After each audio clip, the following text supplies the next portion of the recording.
Okay. Hello friends, welcome to honey GS classes. September first week current affairs 1 to 7th మనం first discuss చేస్తాం polity అంశాలు. Polity అంశాలు ఏమున్నాయి, అందులో sub topic legislative, శాసన సంబంధ అంశాలు ఏమున్నాయంటే ఫస్ట్ స్పెషల్ మ్యారేజ్ యాక్ట్ 1954 వార్తల్లో వచ్చింది. ఎందుకు వార్తల్లో వచ్చింది అంటే ఒక మతాంతర పెళ్లి చేసుకున్న మహిళ అనేది ఈ స్పెషల్ మ్యారేజ్ యాక్ట్ 1954 అట ఆర్టికల్ 21 ఆమె యొక్క ప్రైవసీ రైట్ గోప్యత హక్కుని, తర్వాత చూస్తే ఆర్టికల్ 14 అంటే రైట్ టు ఈక్వాలిటీ, సో సమానత్వపు హక్కుని ఉల్లంఘన చేస్తుందని చెప్పేసి సుప్రీంకోర్టుకు వెళ్ళింది. కోర్టు అనేది పిటిషన్ని కొట్టిపడేసింది. కోర్టు ఏమన్నది అంటే నీకు మతాంతర వివాహము అయిపోయింది, సంసారం చేసుకుంటున్నావు, నువ్వు ఈ చట్ట ప్రకారం నువ్వు విక్టిమ్ కాదు, నువ్వు కనుక బాధితురాలు అయినట్లయితే ఎస్ నువ్వు కోర్టుకు రావచ్చు, పిటిషన్ అనేది వేయవచ్చు, కానీ నీకు ఈ చట్టం వర్తించదు అని చెప్పేసి ఆ పిటిషన్ తిరస్కరణ చేసింది. సో మనకి ఎలా లెజిస్లేటివ్ కిందికి వస్తుంది అంటే చట్టం అనేది వార్తల్లో ఉంది కాబట్టి. ఆర్టికల్ 21 ఎలా వైలేట్ చేస్తుంది అంటే ఆర్టికల్ 21 కింద ఏమొస్తుంది, ఈ personal Liberty right to leave అని చెప్పేసి వస్తుంది. అందులో అంతర్భాగంగా రైట్ టు ప్రైవసీ కూడా ఉంటుందని ఈ Puttaswamy case, very famous case ఇది. రెగ్యులర్ పాలిటీ క్లాస్ వచ్చినప్పుడు డిస్కస్ చేద్దాం. 2017లో వచ్చింది ఆధార్ కేసు అని చెప్పేసి పిలుస్తాం. దీని ప్రకారము ప్రైవసీ రైట్ టు ప్రైవసీ కూడా ఉంటుంది, గోప్యత హక్కు కూడా ఉంటుంది అని చెప్పేసి ఆర్టికల్ 21లో అంతర్భాగంగా ఏ కేసు, పుట్టస్వామి కేసు అని చెప్పేసి. మరి గోప్యత హక్కు ఎలా ఉల్లంఘన చేస్తుంది అంటే ఆమె ప్రకారం ఏంటి అంటే ఈ స్పెషల్ మ్యారేజ్ చేసుకోవాలి అంటే జనరల్గా ఎవరు చేసుకుంటారు ఈ చట్ట ప్రకారము అంటే మతాంతర పెళ్ళి వివాహం చేసుకునేటోళ్ళు. అంటే వేరే మతస్థుడు అబ్బాయి, వేరే మతస్థురాలు అమ్మాయి అయితే ఇట్ట ఏ మతాచారం ప్రకారం పెళ్లి చేసుకోవాలన్న వాళ్ళకి అర్థం కాదు కాబట్టి ఏ మతాచారం లేకుండా కేవలం రిజిస్ట్రేషన్ ప్రక్రియ ద్వారా పెళ్లి చేసుకునేందుకు చట్టం అవకాశం కల్పిస్తుంది. కాకుంటే 30 days బిఫోర్ అనేది పబ్లిక్ నోటీస్ అనేది ఇవ్వాల్సి ఉంటుంది. సో పబ్లిక్ నోటీస్ అనేది ఇవ్వాల్సి ఉంటుంది. ఈ పబ్లిక్ నోటీస్ వల్ల గోప్యత హక్కు ఉల్లంఘన అని చెప్పేసి ఆమె కోర్టుకైతే పోయింది. రైట్.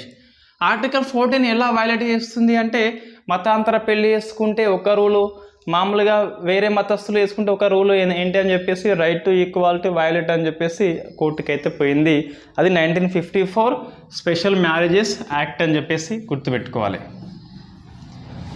నెక్స్ట్ సెకండ్ది సర్పంచ్ ప్రాక్సీ. సో సర్పంచ్ ప్రాక్సీలని నిషేధిస్తూ పంజాబ్ అసెంబ్లీ అనేది చట్టం చేసింది. ఏ రాష్ట్రము అంటే ప్రాక్సీ పంజాబ్. సో ఇది ఏంటి ప్రాసెస్ అంటే జనరల్గా లోకల్ బాడీస్లో మహిళలకి రిజర్వేషన్లు అనేది చాలా స్టేట్స్, ఎక్కువ స్టేట్స్ 50% కల్పించినాయి. దీని ప్రకారం సర్పంచ్ మహిళ అయినప్పుడు ఆమె యొక్క అధికారాన్ని ఆమె కాకుండా ఆమె తరపున మగ బంధువులు, మేల్ రిలేషన్స్ ఎవరు ఉంటారు జనరల్గా హస్బెండ్ కానీ లేదా బ్రదర్స్ కానీ వాళ్ళ ఫాదర్స్ వాళ్ళ మామ కానీ వాళ్ళు అధికారం చెలాయిస్తుందని చెప్పేసి ఒక వ్యంగ్యమైన సీరియల్ వచ్చింది. అది వెబ్ సీరియల్ పంచాయితీ అని చెప్పేసి. ఈ సీరియల్ పంజాబ్లో ఫేమస్ అయింది. ఇన్ఫ్యాక్ట్ వన్ ఫైన్ మార్నింగ్ మన సీఎం భగవత్ సింగ్ మాన్ చూసినాడు, చూసి వెంటనే వెళ్ళి చట్టం చేసిండు అసెంబ్లీలో. ఫుల్ మెజారిటీ ఉంది కాబట్టి. సో సర్పంచ్ ప్రాక్సీలు ఉండద్దు అని చెప్పేసి ఇక మీదట సమావేశాల్లో చట్టం అయితే చేసిండు. అంటే మగ బంధువులు లేకుండా ఏ రాష్ట్రము వెరీ ఫస్ట్ టైం అంటే పంజాబ్ అనేది. ఎస్ మన స్టేట్లో కూడా ఉన్నది, బట్ మనకి అఫీషియల్గా చట్టం అంటూ ఏమీ లేదు. ఈ మగ బంధువులు రావద్దని చెప్పేసి ఇక్కడ మనకి చట్టంలో పేర్కొనలేదు. మామూలుగా లోకల్ ఎవరైనా కంప్లైంట్ చేస్తే గిట్ట స్థానికంగా ఎంపీడీఓ లేదా డీడీఓ అనేది మెమో ఇష్యూ చేస్తారు, అయిపోతుంది. చట్టం అంటూ లేదు. వెరీ ఫస్ట్ టైం పంజాబ్ అనేది సర్పంచ్ ప్రాక్సీలు సమావేశాలకు రావద్దు అని చెప్పేసి, అఫీషియల్ మీటింగ్కి రావద్దు అని చెప్పేసి సర్క్యులర్ జారీ చేసింది. సర్పంచ్ ప్రాక్సీ అని చెప్పేసి గుర్తుపెట్టుకోండి. నెక్స్ట్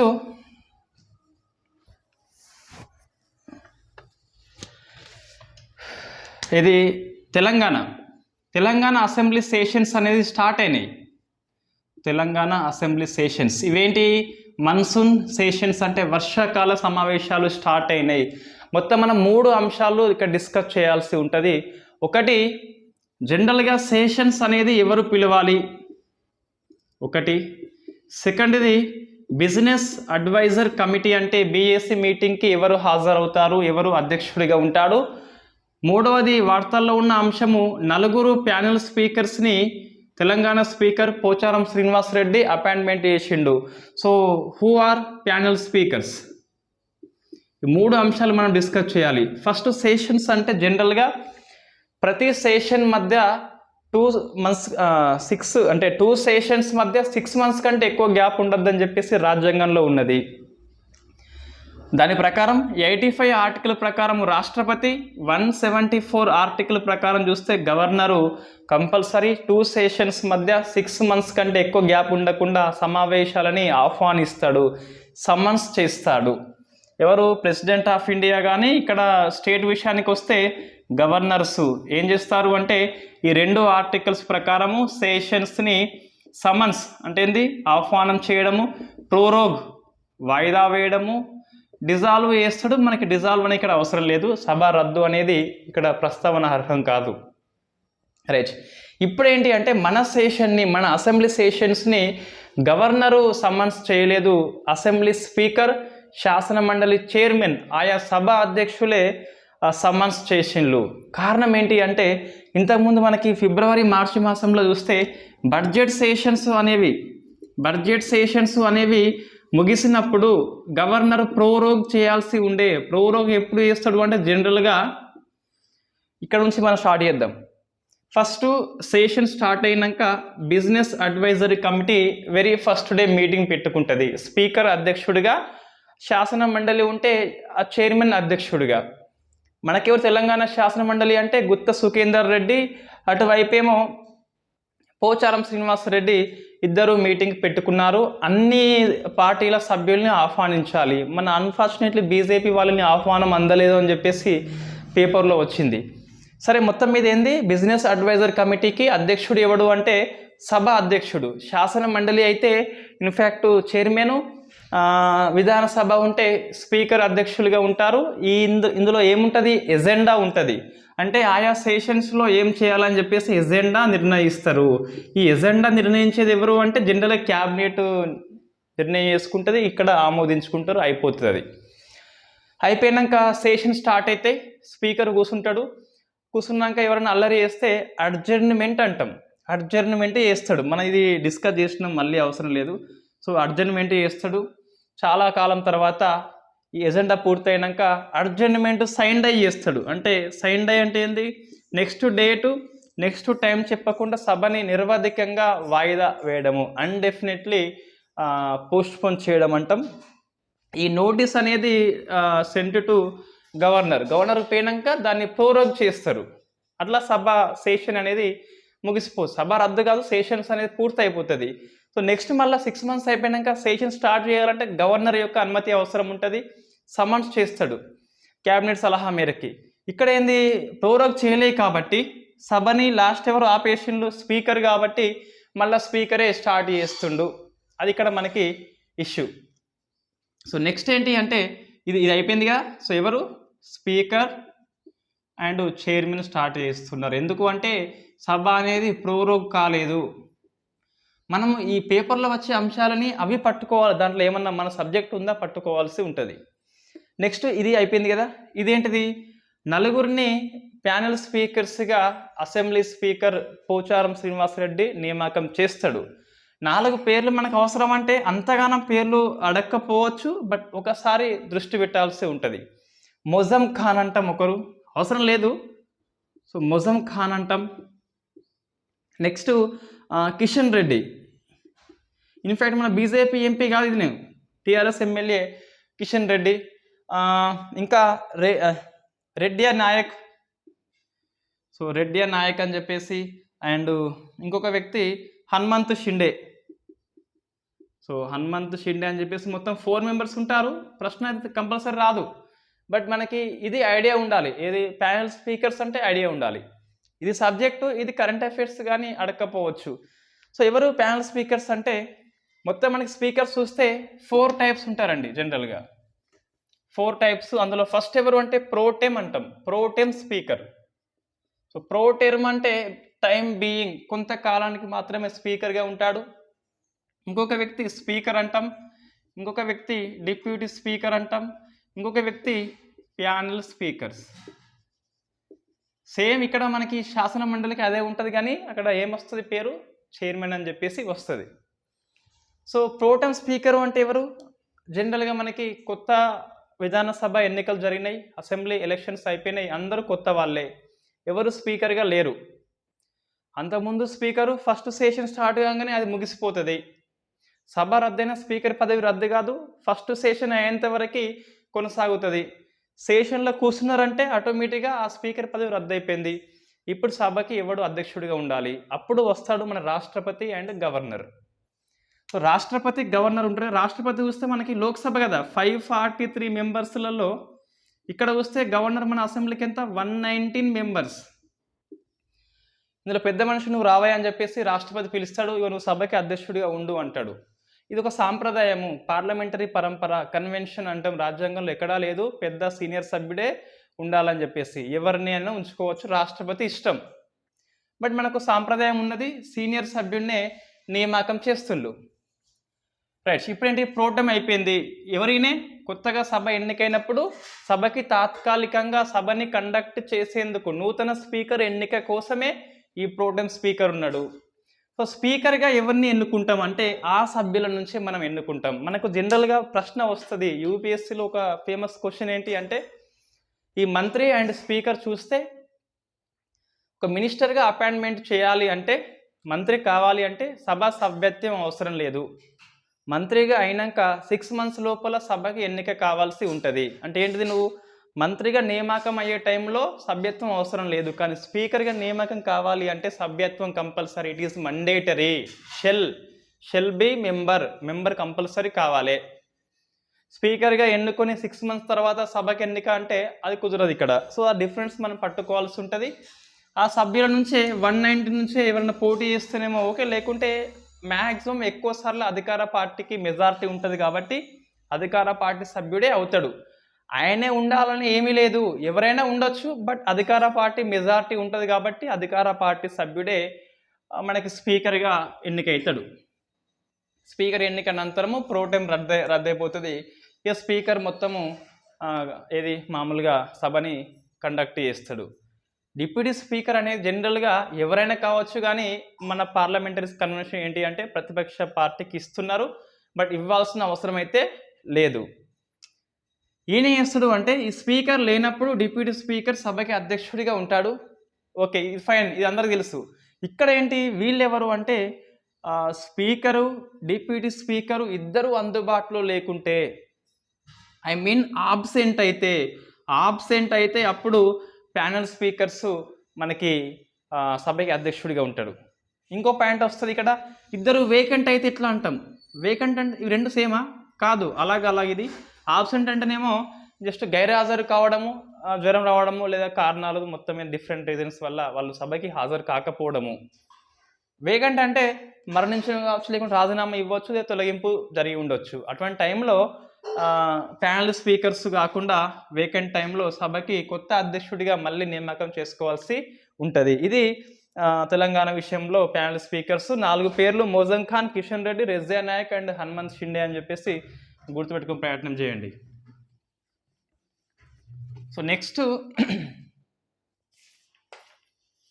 విశ్వాస పరీక్ష ట్రస్ట్ ఓటు మనం డిస్కస్ చేసిన మళ్ళీ అవసరం లేదు.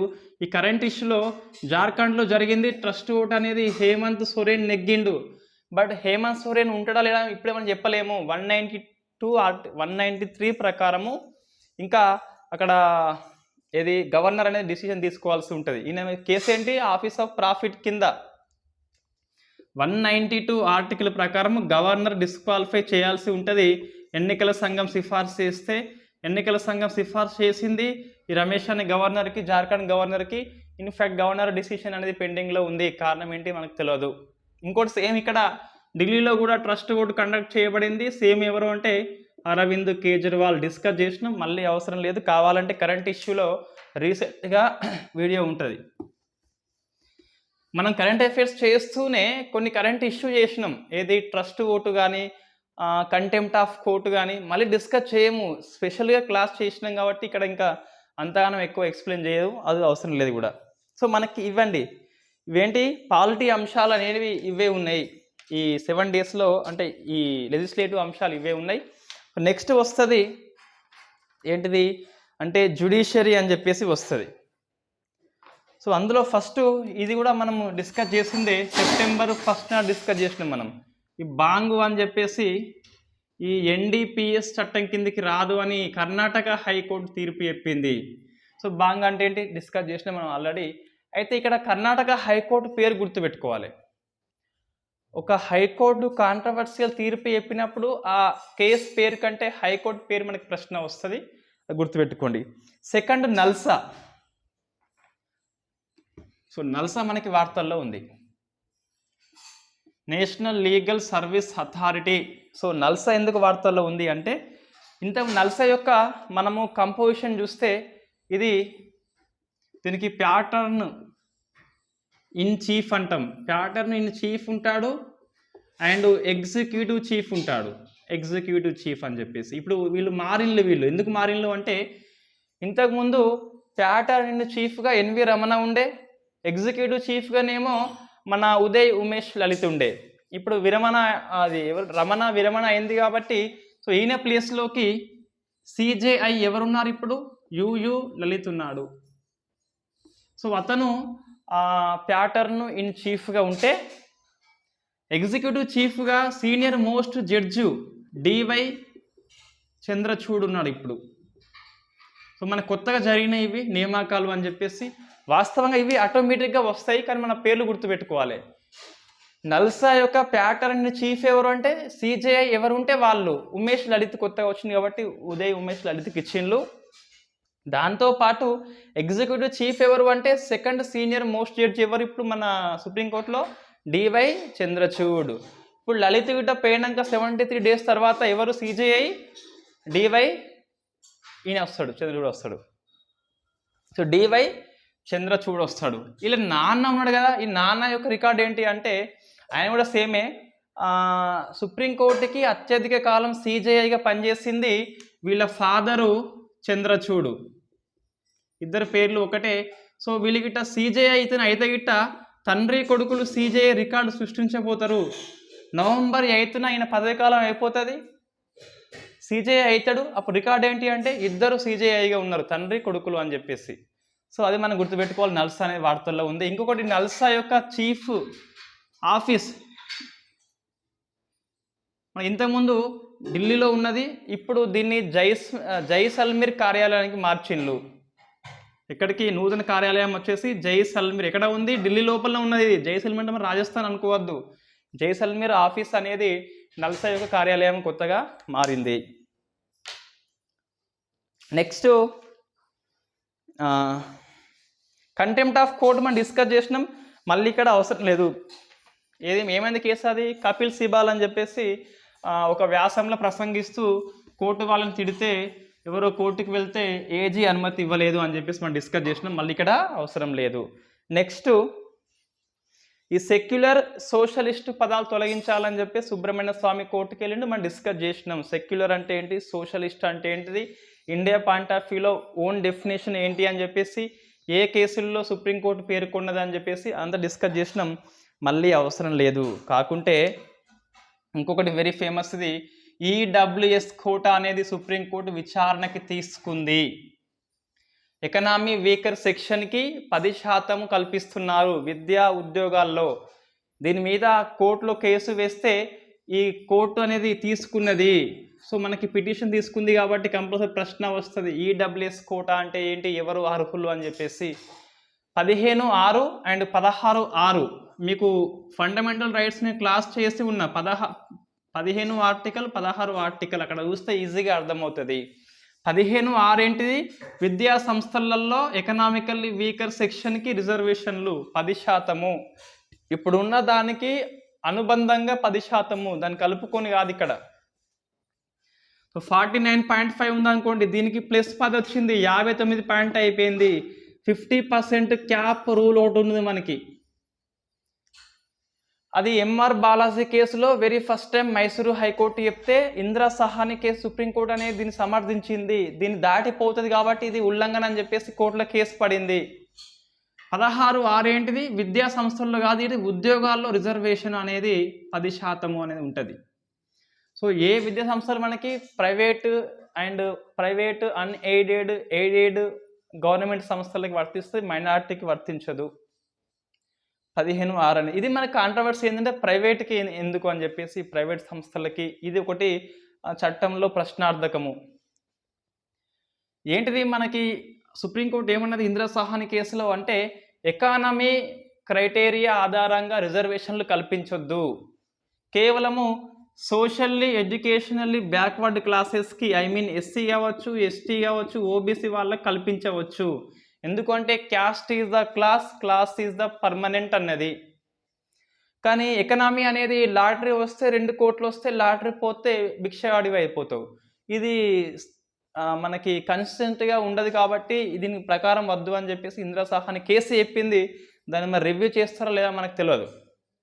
ఎవరు అర్హులు అంటే ఈడబ్ల్యూఎస్ కింద మనకి మీకు తెలుసు, ఆల్రెడీ రోజు అప్లై చేస్తున్నారు.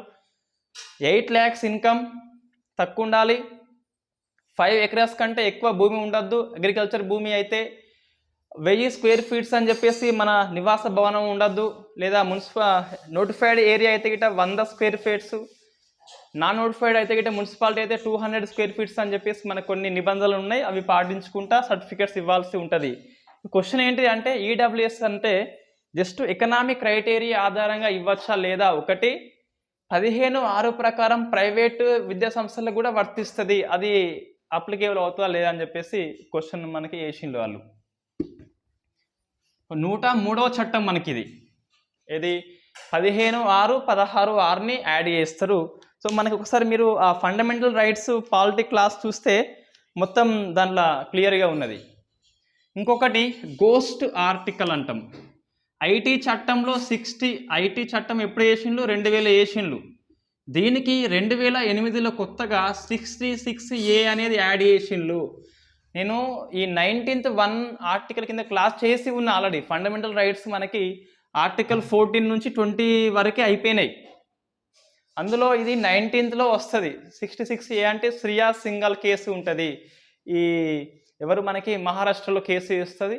అప్పుడు వేసినప్పుడు శ్రియా సింఘాల్ కేసు ప్రకారము ఈ ఆర్టికల్ని 66Aని, చట్టంలో ఉన్న 66Aని సుప్రీంకోర్టు కొట్టేసింది. అయినప్పటికీ ఇప్పటికి కూడా 2016 నుంచి 66A ప్రకారం కేసులు నమోదు చేస్తున్నారట. దీన్ని గోస్ట్ ఆర్టికల్ అంటాం. గోస్ట్ సెక్షన్ అంటే చచ్చిపోయిన ఆర్టికల్ని బతికించి దయం లెక్క మార్చి పోలీసు వాళ్ళు కేసులు బుక్ చేస్తున్నారట. ఇది వద్దు అని చెప్పేసి 3 weeksలోగా దేశంలో 66A కింద ఎక్కడ నమోదైన అన్ని కేసులు వాపస్ తీసుకోవాలని పోలీస్ వాళ్ళకి, ఎగ్జిక్యూటివ్ బాడీకి జ్యుడిషియరీ బాడీ చెప్పింది. కాబట్టి ఈ అంశం దేని కిందకి వస్తుంది, జ్యుడిషియరీ కిందకి వస్తుంది. చెప్పింది ఏంటిది అంటే శ్రియా సింఘాల్ కేసు ఏంటి మీకు ఆల్రెడీ చెప్పి ఉన్నా. అందులో 66Aని కొట్టిపడేసింది. అయినప్పటికీ 2016 నుంచి ఇంకా వీళ్ళు కేసు నమోదు చేస్తున్నారు. అందుకే మనకి హిందూ పేపర్లో గోస్ట్ ఆర్టికల్ అని చెప్పేసి వచ్చింది. కొట్టేసిందంటే చనిపోయింది ఆర్టికల్ లేదు, అయినప్పటికీ కేసు నమోదు చేస్తున్నారట. సో అది వార్తల్లో ఉంది. ఇంకోటి దురై స్వామి నిన్న మద్రాస్ హైకోర్టు చీఫ్ జస్టిస్గా ప్రమాణ స్వీకారం చేసిండు. మనకేంటి ఇప్పుడు అంటే ప్రమాణ స్వీకారం చేయలేదు, నిన్న నియామకం జరిగింది. రాష్ట్రపతి నియామకం చేసిండు. హైకోర్టు యొక్క న్యాయమూర్తులను కానీ ప్రధాన న్యాయమూర్తి కానీ రాష్ట్రపతి నియామకం చేస్తే ప్రమాణ స్వీకారం ఎవరు చేపియాలి? హైకోర్టులో అయితే గవర్నర్ వస్తుంది. ఇది మేజర్ ట్రాప్ క్వశ్చన్ అండి. ఏం ట్రాప్ క్వశ్చన్ ఇది? సుప్రీంకోర్టు జస్టిస్ లేదా chief justice appointed by president of India and oath ప్రమాణ స్వీకారం చేయించేది కూడా ప్రెసిడెంట్ ఆఫ్ ఇండియానే. బట్ హైకోర్టు విషయానికి వస్తే హైకోర్టు నియామకం మాత్రం రాష్ట్రపతి అయినప్పటికీ ప్రమాణ స్వీకారం చేయించేది గవర్నర్ అంటున్నా. అందుకే ఈ ప్రశ్న చదువుకోండి. ఇది పాలిటీలో ఉన్న కరెంట్ అఫైర్స్. ఏముంది మనకి లెజిస్లేటివ్ వచ్చింది, జ్యుడిషియరీ వచ్చింది, ఎగ్జిక్యూటివ్ రాలేదు. వస్తే అది నెక్స్ట్ వీక్లో డిస్కస్ చేద్దాం. నెక్స్ట్ మనకి ఎకనామీ అని చెప్పేసి ఒక 2-3 అంశాలు ఉన్నాయి. ఇవి ఈజీగానే ఉన్నాయి, చదువుకోవచ్చు ఈజీగా. ఒకటి ఏంటి అంటే ఫస్ట్ది శ్రీలంకకి IMF అనేది రుణం శాంక్షన్ చేసింది, ప్రాథమిక ఆమోదం వచ్చింది. ప్రాథమిక ఆమోదం ఏంటిదంటే IMF అనేది $2.9 బిలియన్ మాత్రమే రుణానికి ఆమోదించింది. ఇది రానున్న 4 ఇయర్స్లో విడతల వారీగా ఇస్తుంది. నెక్స్ట్ ఎగ్జిక్యూటివ్ బాడీ ఉంటుంది కదా, ఆ బాడీ బోర్డ్ మెంబర్స్ అనేది ఆమోదించాల్సి ఉంటుంది. జనరల్గా ఒక రాష్ట్రం, ఒక దేశం అనేది ఆర్థిక సంక్షోభంలో కూరుకుపోయినప్పుడు ఇమీడియట్గా రెస్పాండ్ IMF దగ్గరికి పోయి రుణం తెచ్చుకుంటారు. శ్రీలంక అనేది ఆలస్యం చేసింది కాబట్టే సంక్షోభంలో ఇరుక్కుపోయింది. బట్ IMF అనేది రుణం ఉత్తగయ్యదు, కండిషన్స్ సప్లై పెడుతుంది.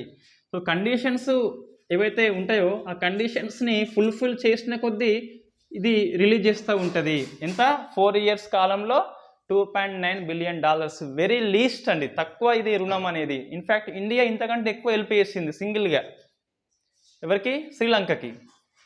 సో మనం ఏం గుర్తించాలి, IMF అంటే ఏంటి, ఎక్కడ ఉంది, అంతా మనం డిస్కస్ చేసినాం ఇంతకుముందు. బిడ్డన్ వుడ్స్ కవాలంటే ఏంటి అని చెప్పి డిస్కస్ చేసి ఇక్కడ అవసరం లేదు. నెక్స్ట్, ప్రపంచంలో 5వ పెద్ద ఆర్థిక వ్యవస్థగా ఇండియా అనేది నిలిచింది. ఎవరిని దాటింది? మన పాలిత దేశం అంతకుముందు బ్రిటిష్ వాళ్ళని దాటిపోయింది.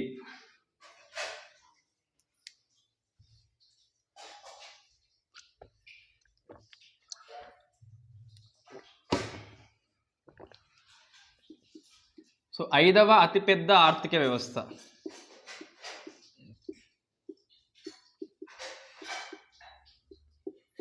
ఎవరైనా?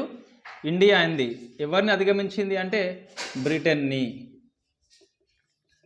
సో మనకి ఫస్ట్ ఎవరు అంటే America, second China, 3 Japan, 4 Germany, గుర్తుపెట్టుకోవాలి. 5వది ఇండియా, సో 6వది బ్రిటిష్. మళ్ళీ ఇట్లా బ్రిటిష్ని దాటి ఇండియా అనేది వచ్చింది. సో మనకి గర్వకారణం అని చెప్పొచ్చు. బట్ ఏంటి లాజిక్ అంటే ఇది మన దేశ ద్రోహం అని చెప్పేసి అనొద్దు.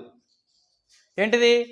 ఇక్కడ మొత్తం జీడిపి చూస్తే 2022 లాస్ట్ క్వార్టర్ మార్చి 31 కల్లా బ్రిటిష్ని దాటిపోయింది. ఓకే, మొత్తం జీడిపి అంటే ఏంటి? మన అందరి ఆదాయము సుమారుగా 140 కోట్ల మంది ఆదాయం. అది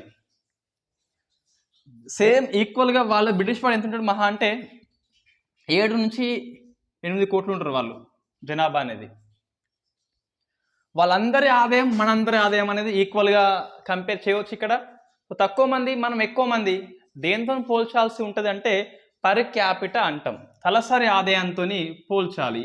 దీంతో పోల్స్తే మనం చాలా తక్కువ ఉంటాం. మనది ఇప్పటికి కూడా LDC, లో డెవలప్మెంట్ కంట్రీ అని చెప్పేసి UNO అనేది, వరల్డ్ బ్యాంక్ అనేది మనకి నిర్వచనం ఉంటుంది అఫీషియల్గా. దాని ప్రకారం మనం ఇప్పటికి కూడా LDCగానే ఉన్నాం, MDC కూడా కాదు మనది. సో బ్రిటిష్ ఆల్రెడీ HDCగా డెవలప్మెంట్ కంట్రీగా అయిపోయింది, మన డెవలపింగ్ కంట్రీ మనది. నేను రియాలిటీ చెప్తున్నాను. ఎందుకంటే తలసరి ఆదాయం చూస్తే మనం ఇంకా తక్కువనే ఉన్నాం. అదాని, అంబానీ ఓకే, మనం ఇక్కడ ఉన్నాం కదా. సో మనం కూడా ఇట్లా అయినప్పుడు అది ఈక్వాలిటీ అవుతుంది, అభివృద్ధి అవుతుంది. రైట్, మనమైతే గుర్తుపెట్టుకోవాలి ఇండియా అనేది 5th ప్లేస్కి అయితే వచ్చింది. రైట్, టెక్ మహీంద్రా ఏదో ట్విట్టర్ చేసిండు దీని మీద, ఇండియా గర్వకారణం అని చెప్పేసి. ఎస్, గర్వకారణము, మన గర్వకారణము. మన ఛాతి 2 అంగుళాలు పెరిగింది కానీ ఇన్కమ్ అనేది పెరగలే కదా. రైట్, అంటే ఉప్పొంగి పెరిగింది, ఉప్పొంగి 5వ దేశం అనగానే ఉప్పొంగింది, కానీ ఇన్ఈక్వాలిటీ అనేది వెరీ హై ఉంది ఇండియాలో. సో అది సరి చేసుకోవాలి మనము. ఇన్క్లూజివ్ గ్రోత్ అంటాం, అందరినీ కలుపుకొని అభివృద్ధి అయినప్పుడు అది ఓకే. రైట్, నెక్స్ట్ ఏంటి అంటే వృద్ధి రేట్లు అనేది అంచనా వేసింది. మూడీస్ అనేది 7.7 అన్నది, SBI అనేది 6.8 అనేది. అవి 2 ఒకసారి చదువుకుంటే అయిపోతుంది. సో నెక్స్ట్ స్పేస్ టెక్నాలజీ మనం డిస్కస్ చేసిన వస్తే స్కిప్ చేస్తున్నా, నేను పాయింట్స్ స్కిప్ చేయట్లేదు, గుర్తుపెట్టుకోండి. ఇప్పుడు ఆర్టిమిస్ 1 ఉన్నది, ఇది నేను ఆల్రెడీ నోట్స్ పెట్టినా మీకు ఇంతకుముందు. ఆర్టిమిస్ 1 నెంబర్ ఆఫ్ టైం అని డిస్కస్ చేసినాం. ఆర్టిమిస్ 1 దీనిలో ఏమైనా పాయింట్స్ కొత్తగా యాడ్ అయితే వాటిని చెప్తున్నా. ఇది ఆర్టిమిస్ అంటే ఏంటి? జనరల్గా మనకి చంద్రుని మీదకి నాసా యొక్క ప్రయోగము. అయితే ఆర్టిమిస్ 1 ఉన్నది, 2 ఉంది, 3 ఉంది. ఇది మనకి ప్రశ్న వస్తుందండి. ఆర్టిమిస్ అంటే మూన్ అండ్ మార్స్ రెండింటి మీదకి ప్రయోగం ఇది. నేను నాసా వెబ్సైట్లో సెర్చ్ మన హిందీలో వచ్చింది, ఎక్స్ప్లెయిన్డ్ కాలంలో నాకు డౌట్ వస్తే నాసా వెబ్సైట్లో చూస్తే ఈ ఆర్టిమిస్ ప్రోగ్రామ్ అనేది ఎక్స్టెండ్ మూన్ అండ్ మార్స్ కూడా అప్లికేబుల్ అవుతుంది 100%. నేను చూసిన కాబట్టి మీరు చూడండి, నాసా వెబ్సైట్లో ఉంటుంది. ఆర్టిమిస్ ఒక దీర్ఘకాలిక లక్ష్యం, ఇది మూన్ మీదకి మార్స్ మీదకి వెళ్ళడము. ఫస్ట్ అయితే మూన్ అండి. దీనికోసం మొత్తం 3 ఉన్నాయి. ఆర్టిమిస్ 1 ఉన్నది, ఆర్టిమిస్ 2, ఆర్టిమిస్ 3 అని చెప్పేసి. 2022లో మనకి 2 టైమ్స్ ఫెయిల్ అయింది. ఎస్, వెరీ పాసిబుల్ ఫస్ట్ ప్రయోగం ఏదైనా ఫెయిల్ అవుతుంది, బట్ సక్సెస్ కంపల్సరీ అవుతుంది. నాసా అయితేంది, ఇస్రో అయితేంది, మన సక్సెస్ అయితే మనకి కొద్దిగా ఇన్స్పిరేషన్గా పనిచేస్తుంది. సో ఆర్టిమిస్ 1 అనేది ఇదేంటిది, మానవ రహిత విమానము. దీన్ని ఫ్లోరిడా నుంచి పంపుతున్నారు, ఫ్లోరిడాలోని Cape Kennedy. A rocket? Space launch system. ప్రపంచంలోనే అత్యంత శక్తివంతమైన రాకెట్ ఏంటి అంటే ఫాల్కన్ 9 కాదు, ఇది SLS అని చెప్పేసి. 39B అని చెప్పేసి లాంచ్ ప్యాడ్ ఉంటుంది కదా, అక్కడ నుంచి పంపుతున్నారు. ఇది భూమి అనుకుంటే మన ఉపగ్రహం ఏంటి, మూన్ కదా. ఇక్కడ నుంచి పంపితే ఇట్లా తిరిగి లాస్ట్కు చంద్రుని చుట్టూ తిరిగి, అంటే 42 రోజులు తిరిగి మళ్ళా వస్తుంది. 42 రోజులు, 7 వీక్స్, 6 వీక్స్. ఏది ఇక్కడ పడుతుంది, వచ్చి పసిఫిక్లో వచ్చి పడుతుంది. సో మనం డిస్కస్ చేసినాం ఆల్రెడీ. ఈ 2 ఏంటిది అంటే ఇక్కడ మనుషులే పోతారు కానీ దిగరు చంద్రుని మీదకి. ఈ కక్ష ఉంటుందిగా, దీని చుట్టూ తిరుగుతారట. 9K kilometres, 9000 kilometres తిరుగుతారట. ఈ సక్సెస్ అయితే గిట్ట అంతరిక్షంలో అత్యధిక దూరం ప్రయాణించిన గ్రూపుగా ఆ 4 మెంబర్స్ రికార్డ్ సృష్టిస్తారు. ఆర్టిమిస్ 2 లక్ష్యం అది. ఆర్టిమిస్ 3 ప్రకారం ఏంటి అంటే ఒక మహిళని పంపాలి. సో అందుకు ఆర్టిమిస్ అని చెప్పేసి పేరు వచ్చింది. ఇంతకుముందు నాసా అనేది చంద్రుని మీదకి ప్రయోగాలు ఏంటి అంటే అపోలో అని చెప్పి సిరీస్ ఉంటుంది. 1969 నుంచి 72 వరకు అపోలో సిరీస్లో మొత్తం 12 మందిని పంపిళ్ళు. ఇప్పుడు 50 ఏళ్ళు అయింది కాబట్టి ఆ సందర్భంగా మళ్ళీ పంపుతున్నారు, ఒక మహిళని పంపుతున్నారు. వెరీ ఫస్ట్ టైం రికార్డ్ సృష్టిస్తుంది, ఆమెను ఇంకా ఎంపిక చేయలేదు. ఈ ఆర్టిమిస్ ప్రోగ్రాంలో ఇండియా వ్యక్తి ఎవరు అంటే రాజాచారి అని చెప్పేసి కూడా ఉన్నాడు. ఈమెతో పాటు అతను వెళ్తాడు 2025, 24 ఆ ప్రాంతంలో. 25లోనే వెళ్తారు వీళ్ళు. ఇంకా సక్సెస్ కాలేదు, ఆర్టిమిస్ 1 కూడా ఫెయిల్ అయిపోయింది. ఇంకా ఇది అయిపోవాలి ఇంకా ఫస్ట్ అయితే. రైట్, ఇది ఆర్టిమిస్ అని చెప్పేసి గుర్తుపెట్టుకోండి. ఆర్టిమిస్ అనేది ఒక ఇండియా, నాసా ఒకటే కాదు, ఒక 3 హెల్ప్ చేస్తున్నాయి. European space agency, Japan space agency, Canada కూడా హెల్ప్ చేస్తుంది. So 3, Canada, Japan and European అనేది హెల్ప్ చేస్తే ఆర్టిమిస్ 1 అనేది పోతుంది. సో ఆర్టిమిస్ లక్ష్యం ఏంటి, మూన్ అండ్ మార్స్ 2 గుర్తుపెట్టుకోండి. మన ఇండియా చంద్రయాన్ 1 పంపింది, చంద్రయాన్ 2 పంపింది, చంద్రయాన్ 3 కూడా ప్లాన్ చేస్తుంది. 2 అనేది ఫెయిల్ అయింది, అయినప్పటికీ మన గర్వకారణమే. తక్కువ కాస్ట్తో వెళ్ళింది అక్కడికి. మొత్తం ప్రజ్ఞ అనే రోవర్ను పంపిండ్లు, విక్రమ్ అనే ల్యాండర్ పంపిండ్లు, ఆర్బిటర్ పంపిండ్లు. చంద్రయాన్ 3లో మాత్రము ఆర్బిటర్ లేదు, ల్యాండర్ అండ్ రోవర్ అయితే ఉంటుంది. సైన్స్ అండ్ టెక్నాలజీ క్లాస్లో మనం డిస్కస్ చేద్దాం దాని గురించి మొత్తం. ఇది ఏంటిది, స్పేస్లో మనం డిస్కస్ చేస్తున్నాం. ఆర్టిమిస్ 1 అని చెప్పేసి క్లాస్ చేసి ఉన్నాం ఇంతకుముందే అది. నెక్స్ట్, సో ఏరో డైనమిక్ డిసిలరేటర్ ఏంటిది ఇది అంటే, మనం ఫ్యూచర్లో ఈ వీనస్ మిషన్, శుక్రగ్రహం మీదకి మన మిషన్ అండ్ మార్స్ మిషన్ కూడా మనం ట్రై చేస్తాం. ఇంతకుముందు మార్స్ మీదకి పంపినాం మనం, మంగళయాన్ యాత్ర అని చెప్పేసి ఇంతకుముందు చేసినాం మనం ఆల్రెడీ. అంగారకుడు మీదకి పంపినాం. ఇప్పుడు మళ్ళీ ప్రయోగం చేస్తున్నాం. దానికోసము ఇది ఏది, ఆ రాకెట్ అనేది ఉంటుందిగా, ఇది మార్స్ అనుకోండి లేదా వీనస్ అనుకోండి, శుక్రగ్రహం లేదా అంగారకుడు. ఈ గ్రహం మీద మనం పంపిన పెలోడ్ ఉంటుందిగా. పెలోడ్ మీన్స్ రాకెట్ తీసుకుపోయేది ఏదైనా పెలోడ్ అవుతుంది. ఆ పెలోడ్ తీసుకుపోయేది ఉంటుంది కదా. సో ఇది స్పీడ్గా కాకుండా గాలి ఏరోడైనమిక్ అంటున్నాం. ఆ గాలి యొక్క వేగానికి అనుగుణంగా డిసిలేటర్ చేస్తుంది, వేగాన్ని తగ్గిస్తూ సాఫ్ట్ ల్యాండింగ్ అయ్యేందుకు పనిచేస్తుంది. అదే ఏరోడైనమిక్ డిసిలేటర్ అని చెప్పేసి పిలుస్తాం. ఏంటిది, మనం భవిష్యత్తులో మార్స్ కానీ వీనస్ కానీ ప్లాన్ చేస్తున్నాం. శుక్రయాన్ అని చెప్పేసి ప్లాన్ చేస్తున్నాం. 2024లో వెళ్తుంది అనుకుంటా, డిసెంబర్లో శుక్రయాన్ అని చెప్పేసి. అప్పుడు ఆ పెలోడ్ అనేది గ్రహం మీద సాఫ్ట్ ల్యాండింగ్ అయ్యేందుకు ఈ టెక్నాలజీ పనికి వస్తుంది. ఇస్రో అనేది ఈ టెక్నాలజీని కేరళలోని త్రివండంలోని తుంబా రాకెట్ కేంద్రంలో లాంచ్ చేసింది. సో రాకెట్ పేరేంటి మనకి అంటే రోహిణి. ప్లేస్ ఏంటి కేరళలోని త్రివేండం ఉన్నదిగా తుంబా దగ్గర లాంచ్ చేసింది. సో రోహిణి రాకెట్ ఇది. అది ఈ రోహిణి రాకెట్లో ఏది వేయింది, ఏరోడైనమిక్ వేయింది. సో దీన్ని మెల్లిగా దించింది. ఈ ప్రయోగం దేనికి పనికి వస్తుంది, ఫ్యూచర్లో మనము మార్స్ కానీ వీనస్ కానీ ప్రయోగించినప్పుడు వాటిని సాఫ్ట్ ల్యాండింగ్ చేసేందుకు. చంద్రయాన్ 2 మనం ఎందుకు ఫెయిల్ అయింది, సాఫ్ట్ ల్యాండింగ్ కాలే కాబట్టి ఫెయిల్ అయింది. రైట్, ఇది ఒకసారి చూసుకోండి. మనం ఇంతకుముందు మార్స్ మీదకి పంపింది మంగళయాన్ కదా. సో PSLV-C 25 ద్వారా పంపినాం మనం, అది కూడా గుర్తుపెట్టుకోండి, ప్రశ్న వస్తుంది మంగళయాన్. రైట్, ఇంకా చెప్పాలి అంటే మా శుక్రుడు పక్కపొంటి భూమి ఉంది కదా. సో ఇది బుధుడు, శుక్రుడు అండ్ భూమి అండ్ కుజుడు కదా. దీన్ని ఇంకేమంటాం, అంగారకుడు అంటాం. ఇంగ్లీష్లో మార్స్ అని చెప్పేసి అంటాం. ఇవన్నీ ఇంటర్ ప్లానెట్స్, ఇవన్నీ అంతర్గ్రహాలు అంటాం. సో మన ప్రశ్న ఏంటిదంటే, ఇండియాలో అంతర్గ్రహం మీదకి పంపిన ఫస్ట్ది ఏంటిదంటే మార్స్ మీదకి పంపింది మంగళయాన్. ఈ ప్రశ్న మనకి మొన్న SIలో PCలో వచ్చింది. ఇంటర్ ప్లానెట్ ఏంటిది, మార్స్ అని చెప్పేసి మంగళయాన్ అని చెప్పేసి పిలుస్తాం. దాన్నే మామ్ అంటాం, మార్స్ ఆర్బిటర్ మిషన్ అని చెప్పేసి పిలుస్తాం. సో నెక్స్ట్ యయోగన్. సో యయోగన్ 3 అని చెప్పేసి చైనా యొక్క ఉపగ్రహము. ఇది ఒకసారి గుర్తుపెట్టుకోండి చిన్నగా, చైనా యొక్క రిమోట్ సెన్సింగ్ ఉపగ్రహము. చైనాది, మనది కాదు. యయోగన్ 33. ఇది లాంగ్ మార్చ్ 4C ద్వారా పంపి ఉంటుంది. నెక్స్ట్ సంయుక్త విన్యాసాలండి. ఇక రైట్, సంయుక్త విన్యాసాలు అని చెప్పేసి వస్తాక్ 2022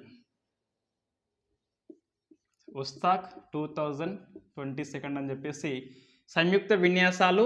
ఇవి ఆర్మీ విన్యాసాలు, బహుళ దేశాలు పాల్గొంటున్నాయి. రష్యా కండక్ట్ చేస్తుంది సైబీరియా ఎడారిలో కండక్ట్ చేస్తుంది. మనకి 2 టైప్స్ ఉన్నాయి ఇవి. ఒకటేమో సైబీరియాలో ఉన్నది ఎడారి దగ్గర, సెకండ్ ఏమో సముద్ర తీర ప్రాంతం దగ్గర ఉన్నది. సో 2 ప్రాంతాల్లో చేస్తుంది. ఇండియా సైబీరియాలో పాల్గొంటుంది, ఇక్కడ పాల్గొంటలే అని చెప్పేసి మనకి హిందూ పేపర్లో వచ్చింది. దీని ఇంపార్టెన్స్ ఏంటిదంటే, రష్యా ఉక్రెయిన్ యుద్ధం స్టార్ట్ అయినాక బహుళ దేశాలు పాల్గొనే మొట్టమొదటి విన్యాసం ఏంటి అంటే వస్తోక్ 2022 అని చెప్పేసి. ఇండియా నుంచి పోయింది ఎవరు అంటే, ఇన్ఫ్యాక్ట్ ఇక్కడ ఎవరు వేన్లు, వాళ్ళు గూర్ఖా ఆర్మీ వేయింది. సో గూర్ఖా రైఫిల్స్ వేన్లు ఇండియా నుంచి. ఇది రష్యాకి అనుకూలంగా పోయిన్లు. ఎందుకు అంటే, ఇన్ఫ్యాక్ట్ అమెరికా లాంటి దేశాలు వ్యతిరేకించినాయి. అరే రష్యా ఉక్రెయిన్ టైంలో, ఈ వార్ టైంలో ఈ విన్యాసాలు ఏంటి అని చెప్పేసి, సైనిక విన్యాసాలు రెచ్చగొట్టాలి ఎందుకు అని చెప్పేసి చాలా దేశాలని అమెరికా భయపెట్టింది, నువ్వు పాల్గొనొద్దు అని చెప్పేసి. ఇండియా పాల్గొంది రష్యాకి ఫేవర్గా. నెక్స్ట్ మళ్ళీ ఇదే వస్తాకు కంటిన్యూ చేస్తున్నారు దక్షిణ కురిల్ ప్రాంతం అని చెప్పేసి జపాన్ దగ్గర ఉంటుంది. ఈ జపాన్ అండ్ రష్యా రెండు కూడా ఈ ప్రాంతాన్ని క్లెయిమ్ చేసుకుంటున్నాయి. ఇన్ఫ్యాక్ట్ ఈ జరగబోయే విన్యాసాలు కూడా మనకి సి విన్యాసాలు, సముద్ర విన్యాసాలు ఉన్నాయిగా, ఇవి ఇక్కడ జరుగుతున్నాయి. సో జపాన్కి మనకి ఫ్రెండ్ ఉన్నది, రష్యా మనకి ఫ్రెండ్ ఉంది కాబట్టి ఇక్కడ చూస్తే రష్యాకి సపోర్ట్ చేస్తున్నాం, ఇక్కడ జపాన్ సపోర్ట్ చేస్తున్నాం. దక్షిణ కొరియాలో జరిగే సముద్ర తీర విన్యాసాల్లో మనం పాల్గొంటలేము.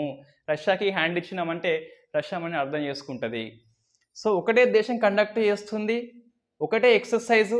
ఇండియా మాత్రము 2 పాలసీలను ఫాలో అవుతుంది, రష్యాకి ఫేవర్గా, రష్యాకి అగెనిస్ట్గా. ఇక్కడ ఏంటి అంటే అమెరికన్ కాదని రష్యా సపోర్ట్ చేస్తుంది, ఇక్కడ రష్యన్ కాదని జపాన్ సపోర్ట్ చేస్తుంది. దట్ ఈస్ ద డిప్లొమాటిక్ తెలివి. అది ఇండియా ప్రభుత్వం అనేది అందరినీ కలుపుకొని పోయేలా చూసుకుంటుంది ఇక్కడ. సో అది వార్తల్లో ఉంది. వస్తాక్ 2022 ఏంటి, బహుళ దేశాల సైన్య వ్యాయామం అని చెప్పేసి పిలుస్తాం. రష్యా ఉక్రెయిన్ వార్ స్టార్ట్ అయినాక అంత పెద్దది ఇదే ఫస్ట్ టైం జరుగుతుంది. ఇంతకుముందు జరిగినాయి కానీ అవన్నీ 2 దేశాల మధ్య. ఇది సుమారుగా 16 దేశాలు ఎన్నో పాల్గొంటున్నాయి.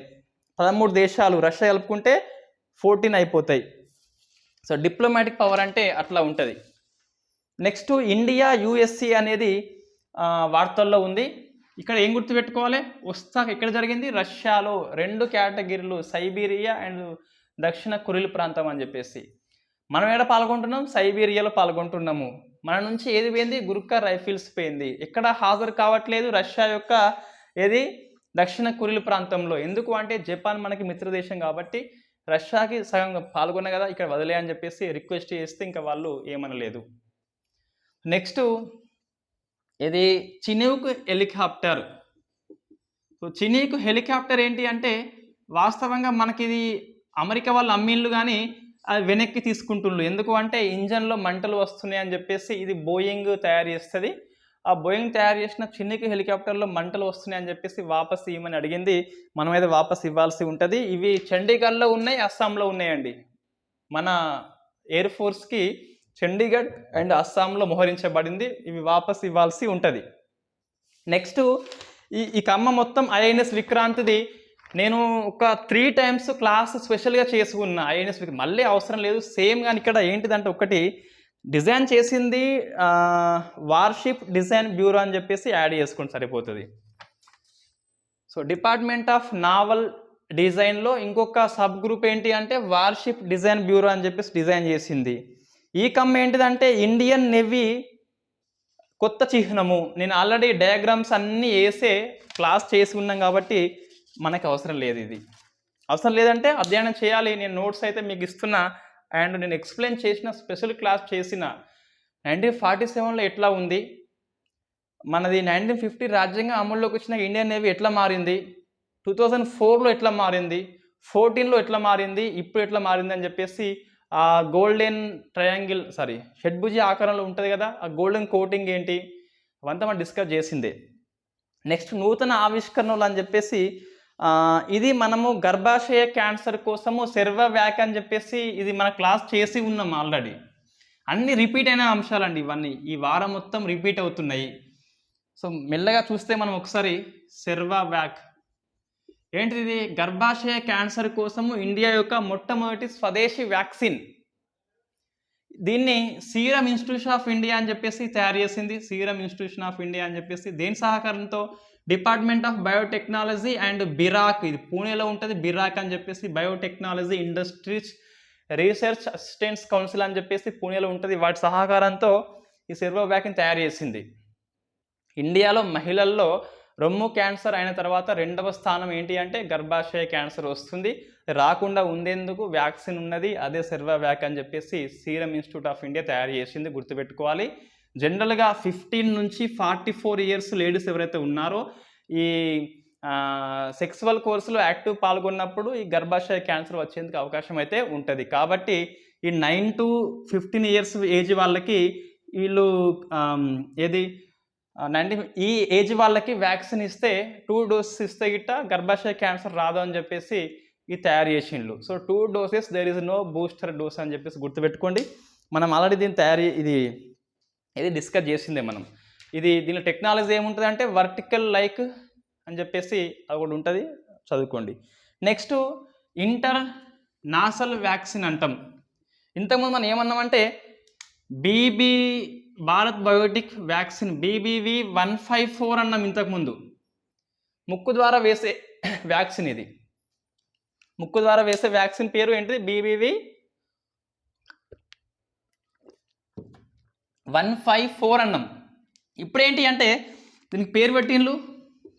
సో ఇండియా నాసల్ వ్యాక్సిన్ అని చెప్పేసి, ఇన్వ్యాక్ అని చెప్పేసి, ఇన్కోవ్యాక్, ఇండియా నాసల్ కోవిడ్ వ్యాక్సిన్ అని చెప్పేసి పేరు పెట్టిండ్రు. దీన్ని భారత్ బయోటిక్ రూపొందించింది. దీనికి ఎవరు సాయం చేసిండ్రు అంటే వాషింగ్టన్ యూనివర్సిటీ. వాషింగ్టన్ వాళ్ళు సాయం చేసిండ్రు. దీనిలో టెక్నాలజీ ఏమున్నదంటే చింపాంజీ యొక్క అడినో వైరస్ని తీసుకొని తయారు చేసిండ్రు.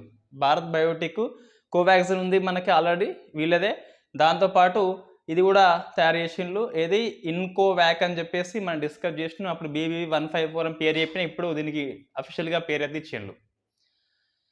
రైట్, అది కూడా గుర్తుపెట్టుకోవాలి. ఇది దీని లాభం ఏంటిది అంటే ఇట్లా సూది వేస్తున్నాము, ఇక నొప్పి వస్తుంది, ఎవరు మనకి నర్స్ అవసరం ఉంటుంది. ఇక్కడ నర్స్ అవసరం లేదు, అవసరం లేదు, జస్ట్ డైరెక్ట్ ముక్కులో మనమైనా వేసుకోవచ్చు, స్ప్రే కొట్టుకుంటే అయిపోతుంది. మనకు 2 రకాల రక్షణ వస్తుంది. ఇంజెక్షన్ ఏంటి అంటే కరోనా సోకినాక మనల్ని కాపాడుతుంది, ఏం కాకుండా. ఇదేంటి, ఇక్కడనే ఉంచి కరోనా పోతుంది కాబట్టి ఇక్కడ నుంచే పోకుండా చంపేస్తుంది. అంటే వ్యాప్తి అండ్ రక్షణ 2 మనకి వస్తున్నాయి, ఇమ్యూనిటీ వస్తుంది అండ్ స్ప్రెడ్ కాకుండా కాపాడుతుంది. ఇది డబల్ బెనిఫిట్ అండి. ఇది ఇన్కోవాక్ అని చెప్పేసి nasal vaccine, first nasal vaccine in India, ప్రపంచంలో కూడా ఇదే ఫస్ట్ది. So next dark sky reserve. So dark sky ఇదేంటిది, ఇంతకుముందు అన్ని నూతన ఆవిష్కరణ కదా, ఇది హెడ్డింగ్ పెట్టుకోండి కొత్తగా, సైన్స్ అండ్ టెక్నాలజీ. అంటే నేను స్పేస్ డిస్కస్ చేసిన ఆర్టెమిస్ 1 అని చెప్పేసి. నెక్స్ట్ ఈ డిఫెన్స్ రంగంలో INS Vikrant, Indian navy first చిహ్నం అని చెప్పేసి అదే వస్తుంది. ఇంతకుముందు ఏంటి, నూతన ఆవిష్కరణ వస్తుంది. ఇది సైన్స్ అండ్ టెక్నాలజీలో మిగతా అంశాలన్నీ ఇక్కడనే వస్తాయి. అందులో dark sky, so dark sky reserve అంటాం. ఇది ఏంటిదంటే లడఖ్లోని హన్లే ప్రాంతంలో ఏర్పాటు చేసిండ్రు. హన్లే ఒక ప్రభుత్వ భూమి కావచ్చు, ప్రైవేట్ భూమి కావచ్చు, మంచి అక్కడ ఎవరు రాకుండా ఉంటుంది. అక్కడ ఈ స్కైని అంటే నక్షత్రాలతో కూడిన స్కైని కృత్రిమంగా ఏర్పాటు చేస్తారు. టూరిజం, స్పేస్ కాకుండా ఇక్కడ ఏంటిది అంటే ఆస్ట్రో టూరిజం అంటాం. సో ఆస్ట్రోనమ్ అంటే ఏంది, ఖగోళము. ఇది ఆస్ట్రో టూరిజాన్ని పెంచే ప్రక్రియ డార్క్ స్కై రిజర్వ్ అని చెప్పేసి హాన్లే లడఖ్లో ఉంటుంది. సముద్ర మట్టం నుంచి సుమారుగా 3400 నుంచి 4500 మీటర్స్ ఎత్తులో ఉంటుంది ఇది, ఈ హాన్లే అనేది. ఈ హాన్లే అనే ప్రాంతము చాంగుతంగు దగ్గర ఉంటుంది. చాంగుతంగు నేషనల్ పార్క్ ఉంటుంది. ఆ చాంగుతాంగ్ దగ్గరనే హాన్లే ఉంటుంది. ఈ హాన్లే దగ్గరనే డార్క్ స్కై రిజర్వ్ అని చెప్పేసి ఏర్పాటు చేసిండ్రు. ఆస్ట్రో టూరిజాన్ని డెవలప్ చేయడము, కొద్దిగా స్థానికంగా ఉన్న వాళ్ళకి డబ్బులు వచ్చేలా చూడడం అని చెప్పేసి ఇది మనకి వార్తల్లో ఉంది. Next conversion therapy. So conversion therapy ఇదేంటిది అంటే మనకి ఎల్జీబీటీ పీపుల్ ఉంటారు, lesbian, gay, bisexual and transgenders, లింగ మార్పిడి అని చెప్పేసి ఉంటారు. వీళ్ళకి జనరల్గా ఈ ఊళ్ళల్లో అని పట్టణాల్లో ఏమవుతుంది అంటే చిన్నప్పుడు వీళ్ళు అబ్బాయి అయి ఉండి కొంచెం అమ్మాయిలాగా ప్రవర్తన చేయడము, అమ్మాయి ఉండి అబ్బాయిలాగా చేయడం లాంటివి ఉంటాయి. అప్పుడు వీళ్ళని అలా పేరెంట్స్ కావచ్చు, వాళ్ళ ఫ్రెండ్స్ కావచ్చు, బలవంతంగా దీన్ని అనగదొక్కేలా వైలెన్స్, హింస కావచ్చు, లేదా సైకాలజికల్ ట్రీట్మెంట్ ఇప్పడం, లేదా డ్రగ్స్ లాంటివి ఇప్పిస్తారు. ఈ ఎల్జీబీటీ పీపుల్స్ అనేది చిన్నగా ఉన్నప్పుడు వాళ్ళ ప్రవర్తన లక్షణాలని అదుపు చేసేందుకు పేరెంట్స్ అయిన వాళ్ళు ఏం చేస్తారంటే డ్రగ్స్ ఇప్పిస్తారు, లేకుంటే హింస వైలెన్స్ చేస్తారు, సైకాలజికల్ ట్రీట్మెంట్ ఇస్తారు. ఇట్లా ఇవి చేయొద్దు అని చెప్పేసి, ఇటువంటి ప్రోత్సాహం చేయొద్దు అని చెప్పేసి మనకి నేషనల్ మెడికల్ ఇది కమిషన్ అనేది, ఎన్ఎంసి అనేది ఒక సర్క్యులర్ జారీ చేసింది. ఏ డాక్టర్ కూడా ఇవి చేయొద్దు, చేస్తే అది కరెక్ట్ ప్రాక్టీస్ కిందికి వస్తుంది అని చెప్పేసి, మీ వైద్య వృత్తిని నిషేధం చేస్తామని చెప్పేసి ఆ నేషనల్ మెడికల్ కమిషన్ అనేది వార్నింగ్ ఇచ్చింది. ఏమని ఇచ్చింది, కన్వర్షన్ థెరపీ అనేది చేయొద్దు అని చెప్పేసి, అది ప్రొఫెషనల్ మిస్కండక్ట్ అవుతుంది, కరెక్ట్ ప్రాక్టీస్ అంటాం, అది అవుతుంది కాబట్టి సో ఈ థెరపీ చేయొద్దని.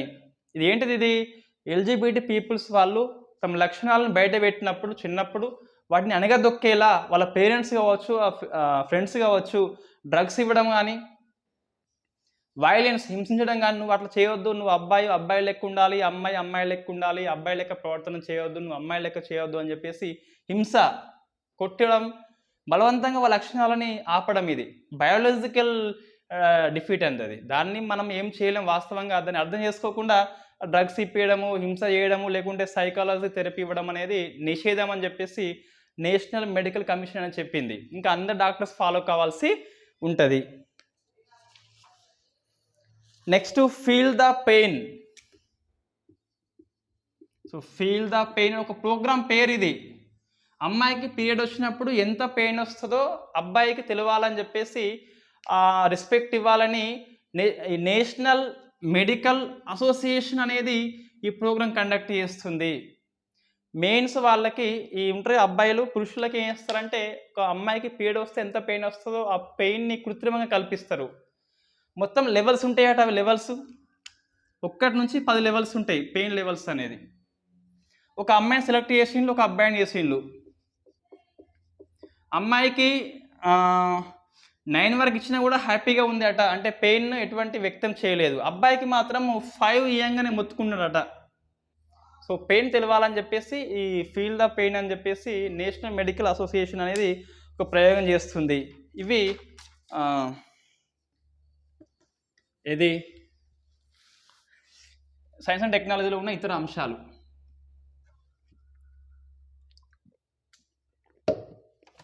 నెక్స్ట్ డిఫెన్స్ ఒక పేజ్ మిస్ అయింది. ఆ పేజ్లో ఏమున్నదంటే తేజస్ 2.0కి అనుమతి ఇచ్చింది క్యాబినెట్ కమిటీ ఆన్ సెక్యూరిటీ అని చెప్పేసి.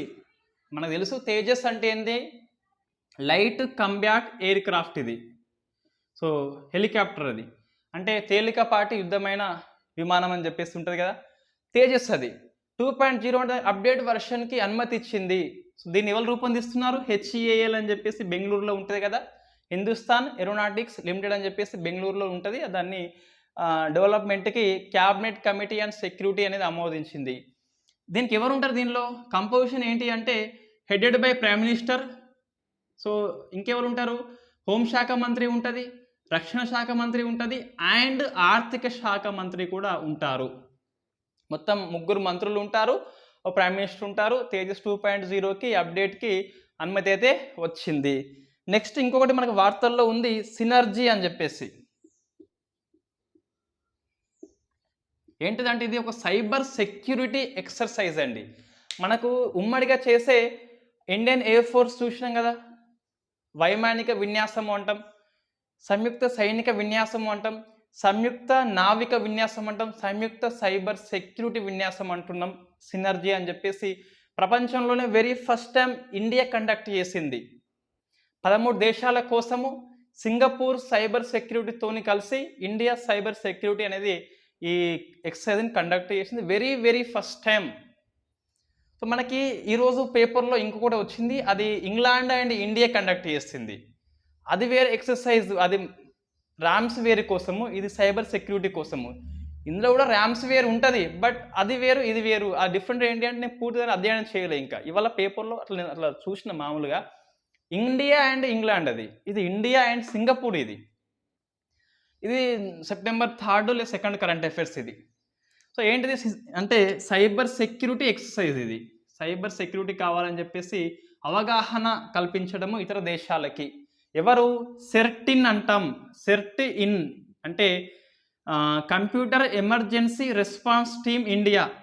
సైబర్ సెక్యూరిటీ కోసము ఏకైక ఏజెన్సీ ఇండియాలో సెర్టిన్ అని ఉంటుంది. అది ఉన్న సింగపూర్ సైబర్ సెక్యూరిటీ ఏజెన్సీ అనేది 13 దేశాల కోసము సినర్జీని కండక్ట్ చేసినాయి. సినర్జీ అంటే ఏంది, సైబర్ సెక్యూరిటీ ఎక్సర్సైజ్ అన్నట్టు. దీని థీమ్ ఏంటి అంటే ర్యామ్స్ వేర్స్ ఉంటాయి కదా, మన హ్యాకింగ్ వైరస్లు, అవి రాకుండా అంతర్జాతీయ సమాజానికి ఇది అవగాహన కల్పించటము. ఇదేంటి సినర్జీ అని చెప్పేసి డిఫెన్స్ రంగంలో ఉన్న వార్తలు ఇవి. తేజస్ అని చెప్పేసి వార్తల్లో ఉంది, HAL రూపొందిస్తుంది, CCS అనేది ఆమోదించింది అప్డేట్ కోసము. సినర్జీ అని చెప్పేసి సెర్టిన్ అండ్ సింగపూర్ అయితే కండక్ట్ చేస్తున్నాయి. ఇంకొకటి మనకి ఈ ర్యామ్స్ వేర్ మిన్నే, ఈ హ్యాకింగ్ మిన్నే మనకి ఇండియా UK కలిపి ఇవాళ ఏదో చేస్తున్నాయి. మనకి PIB సైట్లో వచ్చింది. దానికి నెక్స్ట్ వీక్ కరెంట్ అఫైర్స్లో మనం డిస్కస్ చేద్దాం. రైట్, ఇప్పుడు చూడండి, ఇట్లా మన పేపర్ లెక్క రాసుకుంటే ఏమవుతుంది అంటే ఏమవుతుంది మనకి ఈజీగా. ఇప్పుడు ఇక్కడ రాష్ట్రం మన సినర్జీ అని చెప్పేసి నెక్స్ట్ ఇక్కడనే వస్తుంది. ఇదంతా ఖాళీ ఉన్నది కదా.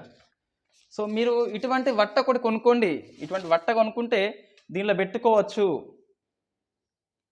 సైన్స్ అండ్ టెక్నాలజీ ఒక పేపర్ పెట్టుకుని పేపర్లో అప్డేట్ చేస్తూనే పోవాలి. ఎంతవరకు Group 2 ఎగ్జామ్ 1 మంత్ ఉంది అంతవరకు అప్డేట్ చేస్తూనే పోవాలి అంతే. సో మనం బుక్లో రాస్తే ఏమవుతుంది అంటే పేపర్స్ అయిపోతుంది, మళ్ళీ ఇంకో బుక్ కొనుక్కోవాలి, ఒక దగ్గర ఉండవు. ఇంకా 1 మంత్ ఉంటుంది అనగా అప్పుడు ఏం చేయాలి అంటే బైండింగ్ చేసుకొని ఇంకా రివిజన్ చేసుకోవాలి. టాపిక్ వారీగా నీ దగ్గర ఉంటుంది. దీన్ని మించిన నోట్స్ ప్రపంచంలో ఎక్కడా ఉండదు. ఎందుకు, నువ్వు రాసుకున్నావు, నువ్వు ఓన్గా ప్రిపేర్ చేసుకున్నావు కాబట్టి ఈజీగా గుర్తుంటుంది. ఇప్పుడు ఏమవుతుంది మనకి సమస్య మనకి ఎక్కడ వస్తుంది కరెంట్ అఫైర్స్లో అంటే ఫస్ట్ మనం నోట్స్ రాసుకుంటున్నాం. ఓకే, ఎస్, మొత్తం మీద యూట్యూబ్ ఛానల్ ఎవరిది అయినా మంచిదే, ఇదే అని కాదు, ఏదో కరెంట్ అఫైర్స్ ఛానల్ ఫాలో అవుతున్నావు, మొత్తం మీద నోట్స్ రాసుకుంటున్నావు, ఎక్సలెంట్ రాసుకుంటున్నావు. ఏమవుతుంది, డేట్ వేస్తున్నావు రాస్తున్నావు, డేట్ వేస్తున్నావు రాస్తున్నావు, డేట్ వేస్తున్నావు రాస్తున్నావు. ఇట్లా ఎగ్జామ్ అప్పుడు ఇంత బుక్ అవుతుంది 6 months అంటే, అప్పుడు రివిజన్ పర్పస్ ఇబ్బంది అవుతుంది. టాపిక్ వారీగా ఉంటే మనకి రివిజన్ అవుతుంది, ఫస్టే రివిజన్ అవుతూ ఉంటుంది.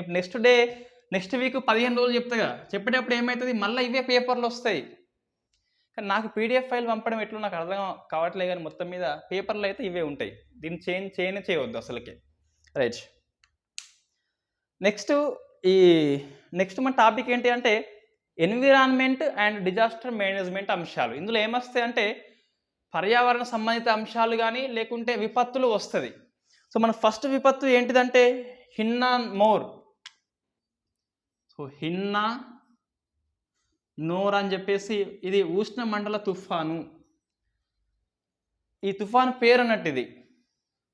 సో ట్రాపికల్ సైక్లోన్ అంటే ఏంటిది, ఉష్ణమండల తుఫాను. ఇది ఎక్కడ వచ్చిందంటే దక్షిణ పసిఫిక్లో వచ్చిందండి.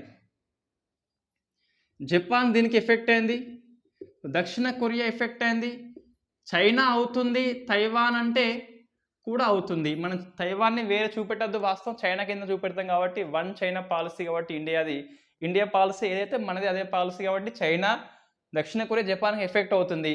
అయితే ప్రశ్న ఏంటిదంటే ఈ దక్షిణ కొరియా అనేది ఈ దేశం పుట్టినప్పటి నుంచి ఇదే పెద్ద తుఫాన్, వాళ్ళకి అంత ఎఫెక్ట్ చేసింది ఈ హిన్నాన్మోర్ అని చెప్పేసి గుర్తుపెట్టుకోండి.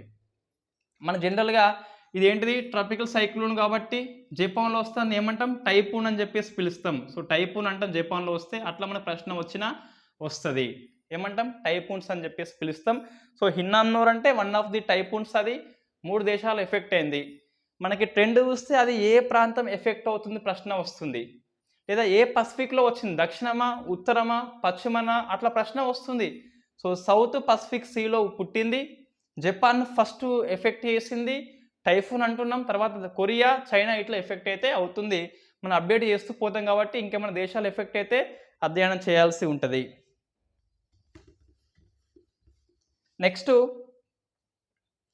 Different air under one sky. ఒక రిపోర్ట్ పేరు ఇది.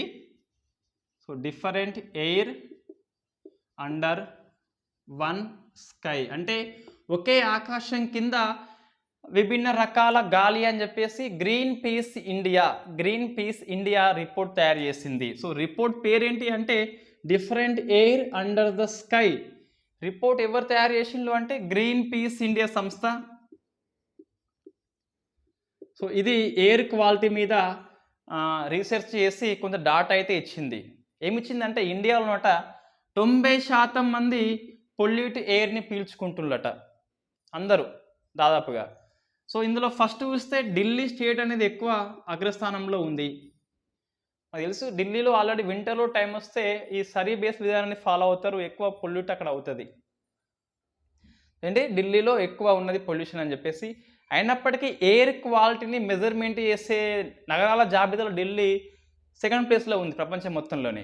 ఏంటిది ఇది, ఎయిర్ క్వాలిటీని మెజర్మెంట్ చేస్తుంది వాయు నాణ్యత అని చెప్పి సూచికలల్లో ఇది నెంబర్ 2 ఉంది.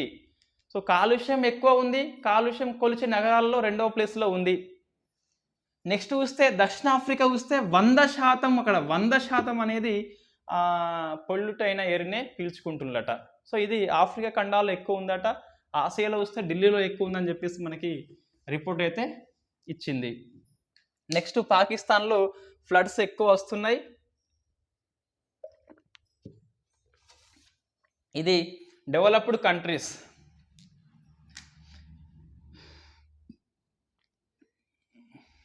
ఇది ఇండియా, ఇదంతా ఆసియా, ఐరోపా, ఆఫ్రికా, ఆస్ట్రేలియా, ఉత్తర అమెరికా, దక్షిణ అమెరికా కదా. ఇది ఇండియా కాబట్టి ఇక్కడ పాకిస్తాన్ ఉంటుంది కదా.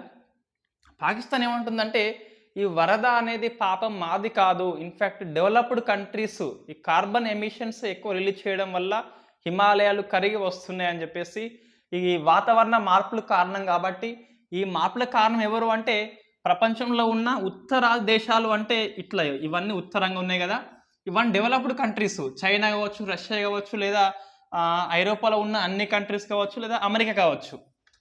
సో ఈ కంట్రీస్ మాకు పరిహారం ఇవ్వాలని చెప్పేసి ఒక వాదన తీసుకొచ్చింది. సో అది పాకిస్తాన్ దేశం గుర్తుపెట్టుకోండి.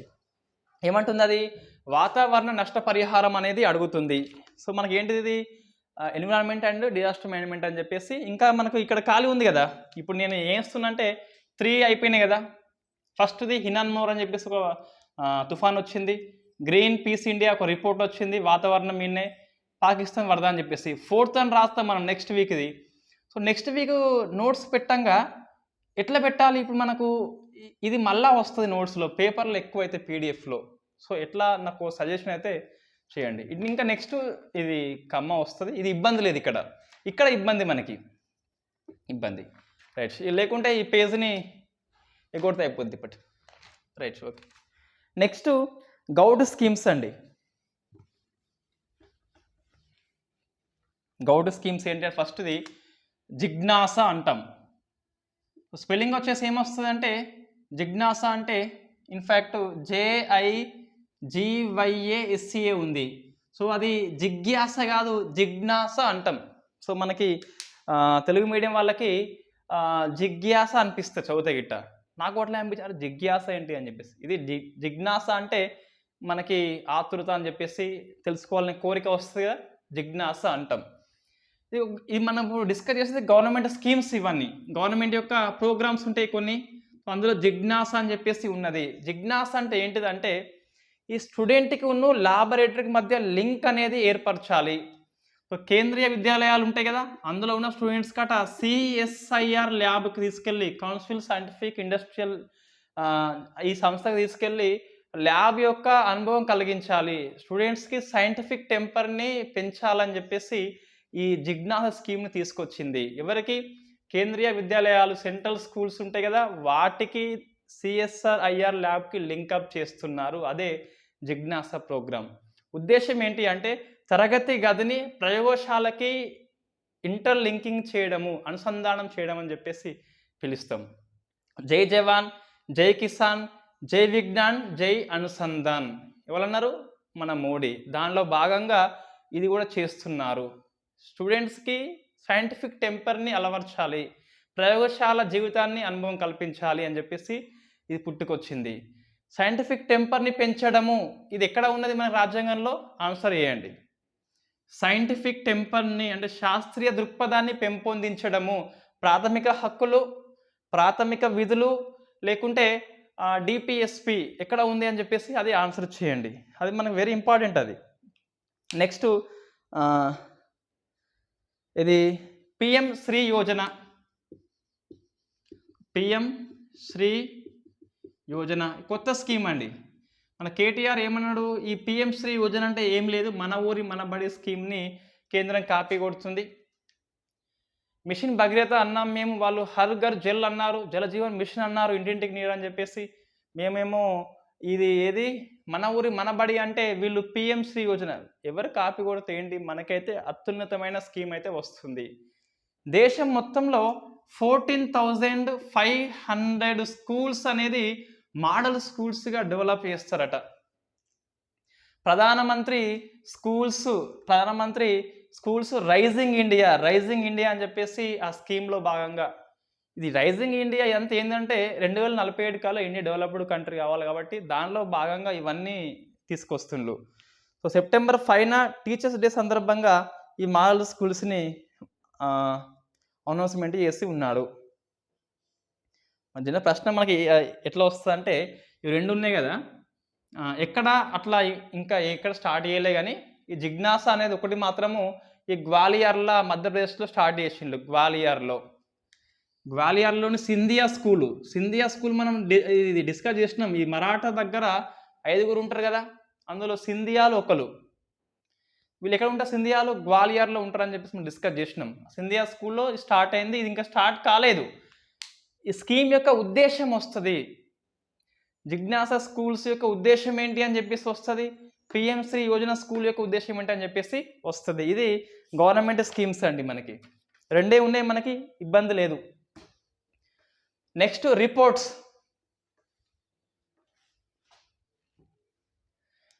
రిపోర్ట్ మనకి ఎకనామికల్ అడ్వైజర్ కమిషన్ అనేది ఉంది కదా, కౌన్సిల్ అనేది ఆర్థిక మండలి అని చెప్పేసి. ఈ ఆర్థిక మండలి అనేది ఒక రిపోర్ట్ తయారు చేసింది. ఇండియా 100 ఏళ్లకు కాంపిటేటివ్ రెడీనెస్ అంటాం. సో 100 ఏళ్ళు అంటే ఎంత, 2047 కల్లా ఎలా ఉండాలి అని చెప్పేసి మన మోడీ చెప్పింది, పంచప్రాణ అని చెప్పేసి. అలా ఉండాలి అంటే ఒక 4 ఎస్లు ఫాలో కావాలన్నట. ఏది ఎకనామిక్ అడ్వైజరీ కౌన్సిల్ అనేది రిపోర్ట్ తయారు చేసింది. Competitive road map for India 100 అని చెప్పేసి తయారు చేసిందిగా. 4 ఎస్లు ఉండాలి. 4 ఎస్లు ఏంటంటే ఫస్ట్ చూస్తే సోషల్ ప్రోగ్రెస్. సోషల్ ప్రోగ్రెస్ అంటే సమాజంలో అన్ని రంగాల వాళ్ళకి సామాజిక అభివృద్ధి జరగాలి. ఎస్సీ ఎస్టీ బీసీ వర్గం అనేది డెవలప్ కావాలి.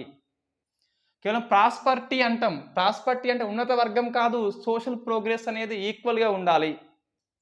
రెండవది ఇంకా సస్టైనబుల్ డెవలప్మెంటు అంటే ఎన్విరాన్మెంటల్ సస్టైనబుల్, పర్యావరణం సుస్థిర అభివృద్ధి జరగాలి. మీ డెవలప్మెంట్ పర్యావరణాన్ని నాశనం చేయొద్దు అని చెప్పేసి చెప్తున్నారు. మూడవది సాలిడ్గా ఫేస్ చేయాలి. ఏమన్నా మనకి ఇబ్బంది వచ్చినప్పుడు మనం గట్టిగా ఉండాలని చెప్పేసి, బలంగా మానసికంగా అండ్ శారీరకంగా బలంగా ఉండాలని చెప్పేసి ఒకటి. నెక్స్ట్ ఈ మొత్తం అభివృద్ధిని షేర్డ్ అక్రాస్ ది రీజియన్ అంటే అన్ని ప్రాంతాలకి షేర్ అయి ఉండాలి. జరిగే అభివృద్ధి ఏదైతే ఉందో అన్ని ప్రాంతాలకి ఉండాలి. ఒక ప్రాంతం ఇట్లా ఉండి ఒక ప్రాంతం ఇట్లా ఉంటే ఏం లాభం లేదని చెప్పేసి ఈ రిపోర్ట్ చెప్తుంది. 4 ఎస్లు అన్నది సోషల్ ప్రోగ్రామ్, సస్టైనబిలిటీ అంటే పర్యావరణాన్ని దృష్టిలో పెట్టుకోవాలి, సాలిడ్గా మనం ఫేస్ చేయాలి ఛాలెంజెస్ అన్నిటి కూడా. ఇదంతా కూడా షేర్ అయి ఉండాలి, రీజియన్ పరంగా షేర్ అయి ఉండాలని చెప్పేసి రిపోర్ట్ ఉన్నది. నెక్స్ట్ రిపోర్ట్ ఏంటి అంటే బ్లూంబర్గ్ రిపోర్టు. ఈ రిపోర్ట్ ఏంటి, బ్లూంబర్గ్ రిపోర్టు అంటే అత్యంత సంపన్నుల జాబితా. రికార్డ్ ఏంటి అంటే మన ఆసియన్ నుంచి, మన ఇండియా నుంచి ఒక వ్యక్తి టాప్ 3లో వెరీ ఫస్ట్ టైం వచ్చిండు. ఆయనే ఆదాని. సో ఆదాని గ్రూప్ సంస్థ వెరీ ఫస్ట్ టైం బ్లూంబర్గ్ రిపోర్ట్లో టాప్ 3లో వచ్చింది. సో ఎలన్ మాస్క్ ఎప్పటి లెక్కనే ఫస్ట్, జోఫ్ బిజెస్ అమెజాన్ సెకండ్, థర్డ్ వచ్చేసి మన ఆదాని వచ్చిండు. మన గర్వకారణం అది, ఆదాని వచ్చిండంటే. సో మనకేమొస్తుంది, ఒక పాయింట్ అయితే వస్తుంది. ఎన్ని కోట్లు అంటే ఇన్ఫ్యాక్ట్ మనకు వస్తుంది అనే లోపు 1 కోటి రూపాయలు జమ అయి ఉంటాయి అనే అకౌంట్లో. రైట్. నెక్స్ట్ నీతి ఆయోగ్ నివేదిక అండి. మనకి ఈ రిపోర్ట్స్ నేను డిస్కస్ చేస్తున్నా కదా, నీతి ఆయోగ్కి నేను వేరే కమ్మ పెట్టేసిన. ఎందుకు అంటే ప్రశ్న మనకు ఎక్కువ వచ్చేది నీతి ఆయోగ్ మీద వస్తుంది. మనకి ఇటీవల ఎస్ఐ పేపర్ చూస్తే ఎస్ఐలో వచ్చిందని కాదు, జనరల్గా పట్టణాభివృద్ధిలో తమిళనాడు ఫస్ట్ ప్లేస్లో ఉన్నది. ఆ ప్రశ్న మనకు వచ్చింది, మనం డిస్కస్ చేసినాం ఆల్రెడీ నోట్స్లో. కానీ అంటే నీతి ఆయోగ్ రిపోర్ట్స్ అనేది ఇంపార్టెంట్ మనకి బాగా. అందులో ఫస్ట్ రిపోర్ట్ ఏంటి అంటే best aspirational district. Best aspirational district ఏంటిది ఇవి అంటే ఈ వెనుకబడ్డ ప్రాంతాలు అత్యంత వెనుకబడ్డాయి. 112 అని చెప్పేసి 115 అని చెప్పేసి ఒకటే రోజు డిఫరెంట్ పేపర్లో వేరే వచ్చింది. అయితే 112 ఉండే స్టార్టింగ్లో, ఇప్పుడు 117 అయిపోయినాయి. కొత్తగా కొన్ని డిస్ట్రిక్ట్స్ మనకి యాడ్ చేసిండ్రు. ఇప్పుడు చూస్తే జిల్లాలు అనేవి ఎన్ని, మొత్తం ఆస్పిరేషనల్ డిస్ట్రిక్ట్ అంటే అత్యంత వెనుకబడ్డ జిల్లాలు డెవలప్ చేసేందుకు గుర్తించబడ్డాయి. వీటిని ఏమన్నా తెలుగులో అంటే ఆకాంక్షిత డిస్ట్రిక్ట్, ఆకాంక్షిత జిల్లాలు. సో వీటిని పూర్ డిస్ట్రిక్ట్ అని చెప్పేసి పిలవద్దట. ఎందుకు, నెగిటివ్ పేరు వస్తుంది కాబట్టి. సో పాజిటివ్ రావాలి కాబట్టి ఆకాంక్షిత డిస్ట్రిక్ట్ అని చెప్పేసి పిలవాలన్నట. 117 ఉన్నాయి కదా, ఆ 117లో ఉత్తమ పనితీరు ఎవరు అంటే హరిద్వార్. ఏంటిది, హరిద్వార్ ఉత్తరాఖండ్లో ఉంటుంది కదా, హరిద్వార్ అనేది సెలెక్ట్ అయింది. సో మన తెలంగాణలో చూస్తే మొత్తం 3 ఉన్నాయి ఆస్పిరేషనల్ డిస్ట్రిక్ట్ అని చెప్పేసి. ఆసిఫాబాద్ డిస్ట్రిక్ట్ ఉన్నది, కుమ్రంభీం ఆసిఫాబాద్, జయశంకర్ జిల్లా ఉన్నది, తర్వాత భద్రాద్రి ఉన్నది. మొత్తం మనకి 3 ఉన్నాయి అందులో. ర్యాంకింగ్ ఎలా ఇస్తారంటే మొత్తం మీద ఈ డిస్ట్రిక్ట్ ఏంటి ఇవన్నీ అంటే ఒక ఆరోగ్యం విషయంలో, హెల్త్ విషయంలో, ఎడ్యుకేషన్ విషయంలో, తర్వాత ఇంకేమున్నాయి అగ్రికల్చర్ విషయంలో, ఫైనాన్షియల్ ఇంక్లూజన్ విషయంలో. అంటే ఫైనాన్షియల్గా అందరూ డెవలప్ కావాలని చెప్పేసి, అందరూ దాన్ని రావాలని చెప్పేసి అదొకటి. బేసిక్ ఇన్ఫ్రాస్ట్రక్చర్ ఈ 5 రంగాల్లో డెవలప్ చేయాలి. Health, education, agriculture, financial inclusion and skill development. తర్వాత వచ్చేసి బేసిక్ ఇన్ఫ్రాస్ట్రక్చర్, మౌలిక సదుపాయాలు ఏవైతే ఉన్నాయో ఈ రోడ్డు కానీ, నీరు కానీ, కరెంట్ కానీ అవన్నీ వాటి మీద దృష్టి పెట్టాలని చెప్పేసి మొత్తం 5 కేటగిరీలు ఉన్నాయి. 5 కేటగిరీలల్లో ఈ హరిద్వార్ అనేది ఉత్తమ ప్రతిభ కనబరిచింది. 5 కేటగిరీలు ఉంటే మొత్తం ఇండెక్సెస్ ఎన్ని అంటే ఇండికేటర్స్ అంటాం 49 సూచికలు. 5 కేటగిరీలు 49 సూచికలు అంటే మళ్ళీ ఒక్కో దాంట్లో సబ్ కేటగిరీ ఉంటాయి కదా, అన్నింటినీ కలిపి ర్యాంకింగ్ ఇచ్చింది. మన ప్రశ్న వస్తుందండి. ఎట్లా వస్తుందంటే ఆస్పిరేషనల్ డిస్ట్రిక్ట్లో ఏ అంశాల మీద, ఏ కేటగిరీ, ఏ సెక్టార్స్ మీద దృష్టి పెడతారంటే 5 చెప్పాలి. Health, education, agriculture, financial inclusion and skill development, last వచ్చేసి బేసిక్ ఇన్ఫ్రాస్ట్రక్చర్. ఇవి గుర్తుపెట్టుకోవచ్చు ఈజీగా. నెక్స్ట్ ఇక పోషణ్ అభియాన్ స్కీమ్ యొక్క ఇంప్లిమెంట్ మీద ర్యాంకింగ్ అనేది ఇచ్చిందండి. పోషణ్ అభియాన్ స్కీమ్ దేనికోసము అంటే ఇది ప్రశ్న వస్తుంది డైరెక్ట్. ఈ ర్యాంకింగ్ ఇచ్చిందంటే ఈ స్కీమ్ మనకు వార్తల్లో ఉన్నట్టే. సో పోషణ్ అభియాన్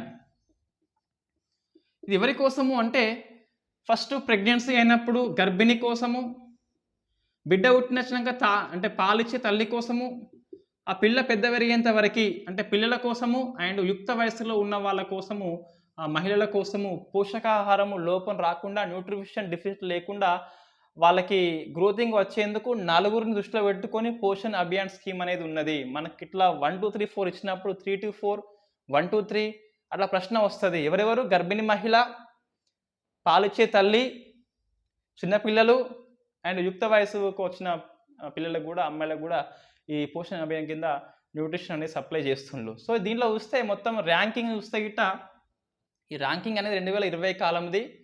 పాండమిక్ టైంలో న్యూట్రిషన్ ఎలా ఇచ్చిందని చెప్పేసి చూస్తే ఫస్ట్ పెద్ద రాష్ట్రాల్లోట మహారాష్ట్ర ఫస్ట్ ఉందట. మహారాష్ట్ర.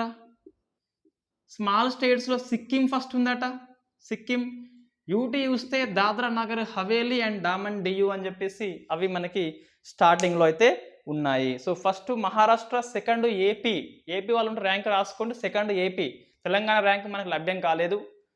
సైట్లో చూస్తే అసలు అది లేనేలేదు మనకి, ఈ రిపోర్ట్ లేనేలేదు మనకి. బట్ పిఐబిలో వచ్చింది. ఓకే, హిందువుల్లో వచ్చింది అనుకోండి. ఈ పోషణ్ అభియాన్ అనేది నేషనల్ న్యూట్రిషన్ మిషన్గా ఇది మొత్తం మీద జాతీయ పోషకాహార పథకం అని చెప్పి పిలుస్తాం కదా. ఈ సెప్టెంబర్ మాసాన్ని ఏమంటుంది అంటే ఇది న్యూట్రిషన్ పోషణ్, న్యూట్రిషన్ అన్న ఒకటే, పోషణ్ అన్న ఒకటే, మాహుగా పోషణ మహోత్సవ్, పోషణ మాసంగా దీన్ని కండక్ట్ చేస్తుంది సెప్టెంబర్ 1 నుంచి 30 వరకు. ఏ మినిస్ట్రీ అంటే చైల్డ్ అండ్ ఉమెన్ డెవలప్మెంట్, మాతా శిశు అభివృద్ధి సంక్షేమ శాఖ అనేది ఈ పోషణ్ మాహు కింద దీన్ని ఇంప్లిమెంట్ చేస్తుంది. దాని యొక్క థీమ్ ఏంటి అంటే మహిళా ఔర్ స్వస్థ, అంటే మహిళ అనేది స్వస్థ ఆరోగ్యంగా ఉండాలని చెప్పేసి, బచ్చా ఔర్ శిక్ష అని చెప్పేసి ఆ థీమ్ అయితే ఉంది. ఇది నీతి ఆయోగ్ యొక్క రిపోర్ట్స్ అండి. మిగతా అన్ని ఫ్యాక్ట్ బిట్సే, ఇంకా చాలా పేపర్స్ అయితే ఉన్నాయి. ఓకే, ఆర్ట్ అండ్ కల్చర్ మనకి వార్తల్లో వస్తుంది. అంటే హిస్టరీ బేస్లో కొన్ని హిస్టరీలో వస్తాయి కానీ అవి వార్తల్లో ఉంటాయి. That is called art and culture అంటాం. అందులో ఒకటి అనంగ్ తాల్ సరస్సు అనేది వార్తల్లో ఉంది. సో అనంగ్ తాల్ సరస్సు ఎందుకు వార్తల్లో ఉంది మనకి ఇదంటే, దీనిని ఆర్కియాలజీ సర్వే ఆఫ్ ఇండియా అనేది సో హిస్టారికల్ మోన్మెంట్ నేషనల్ ఇంపార్టెన్స్గా అనౌన్స్మెంట్ చేసిందట. ఏమని చేసింది? మోన్మెంట్ ఆఫ్ నేషనల్ ఇంపార్టెన్స్, జాతీయ ప్రాముఖ్యత కలిగిన చిహ్నంగా దీన్ని అనౌన్స్మెంట్ చేసింది. వెరీ వెరీ ఇంపార్టెంట్ ఇది. అనంగ్ తాల్ సరస్సుని archaeology survey of India ministry of culture కింద పనిచేస్తుంది. అది మోన్మెంట్ అంటే చిహ్నము, నేషనల్ ఇంపార్టెన్స్ కింద అనౌన్స్మెంట్ చేసింది. సో మనం ఇట్లా వచ్చినప్పుడు ఈ సరస్సు ఎక్కడ ఉంది, మనం అసలు దాన్ని లొకేట్ చేయాలి. నెక్స్ట్ దీన్ని ఎవరు నిర్మించారు అని చెప్పేసి లొకేట్ చేయాల్సి ఉంటుంది. ఆ ఫ్యాక్ట్ బిట్ ఉండే చదువుకోండి ఈజీగా. సో దీన్ని తోమర్ రాజు అనంగ్ పాల్ 2 అని చెప్పేసి ఢిల్లీ కా పూరి, ఇంద్రప్రస్థం అంటాం, ఢిల్లీ నగరాన్ని నిర్మించింది అతనే. ఆయన దీన్ని నిర్మిస్తాడు. ప్రస్తుతానికి ఇది ఎండిపోయి ఉన్నది, అయినప్పటికీ నేషనల్ ఇంపార్టెన్స్ కింద దీన్ని సర్వే ఆఫ్ ఇండియా అనేది గుర్తించింది. సో ఏంటిది ఇది ఆర్కియాలజీ సర్వే ఆఫ్ ఇండియా అనేది? అలెగ్జాండర్ కన్నింగ్హామ్ కాలంలో పుట్టుకొచ్చింది ఇది. సో అదొకటి ఫ్యాక్ట్ బిట్ చదువుకోండి ఈజీగా. మనకి ఇంకోటి ఆర్టికల్ నెంబర్ 49 కూడా ఇది పేర్కొంటది. ఏది నేషనల్ ఇంపార్టెన్స్ యొక్క మోన్యుమెంట్స్‌ని ప్రభుత్వం రక్షించాలని చెప్పేసి. ఎట్లా రక్షిస్తదంటే ఆర్కియాలజికల్ సర్వే ఆఫ్ ఇండియా ద్వారా అది ఈ ancient monument archaeological sites and remains act 1958 ద్వారా ఈ ఆర్కియాలజికల్ సర్వే ఆఫ్ ఇండియా అనేది రక్షిస్తది. సంస్థ ఇదేమో చట్టము. నెక్స్ట్ పర్సన్స్ ఇన్ న్యూస్ అండి. ఇక కొంతమంది మన వార్తల్లో ఉన్నారు. అందులో ఫస్ట్ వ్యక్తి అభిజిత్ సేన్. సో ఈయన చనిపోయింది పాపం, చనిపోయింది ఈయన అభిజిత్ సేన్ అని చెప్పేసి. ఈయన ప్రణాళిక సంఘంలో మాజీ సభ్యుడు అని చెప్పేసి మనం డిస్కస్ చేసినాం ఆల్రెడీ. సిఏసిపి యొక్క మాజీ చైర్మన్. ఈయన భార్య ఎవరు? జయతి ఘోష్ అని చెప్పేసి మన వైఎస్ఆర్ కాలంలో రైతు ఆత్మహత్యల మీద కమిటీ ఆమెది డిస్కస్ చేసినాం మనం already. Next Mikhail Gorbachev. So Mikhail Gorbachev అని చెప్పేసి ఈయన మనకి వార్తల్లో ఉన్న రష్యా మాజీ అధ్యక్షుడు. రష్యా కాదు, యుఎస్ఎస్ఆర్ మాజీ అధ్యక్షుడు.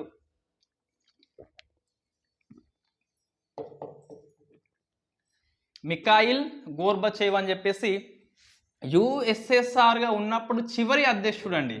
1991 వరకు ఉంటాడు, చివరి అధ్యక్షుడు. చనిపోయిండు. ఈయన కాలంలో యుఎస్ఎస్ఆర్ అనేది విచ్ఛిన్నం అయిపోయింది 91లో. అప్పుడే ఉక్రెయిన్ అనేది ఉద్భవిస్తుంది.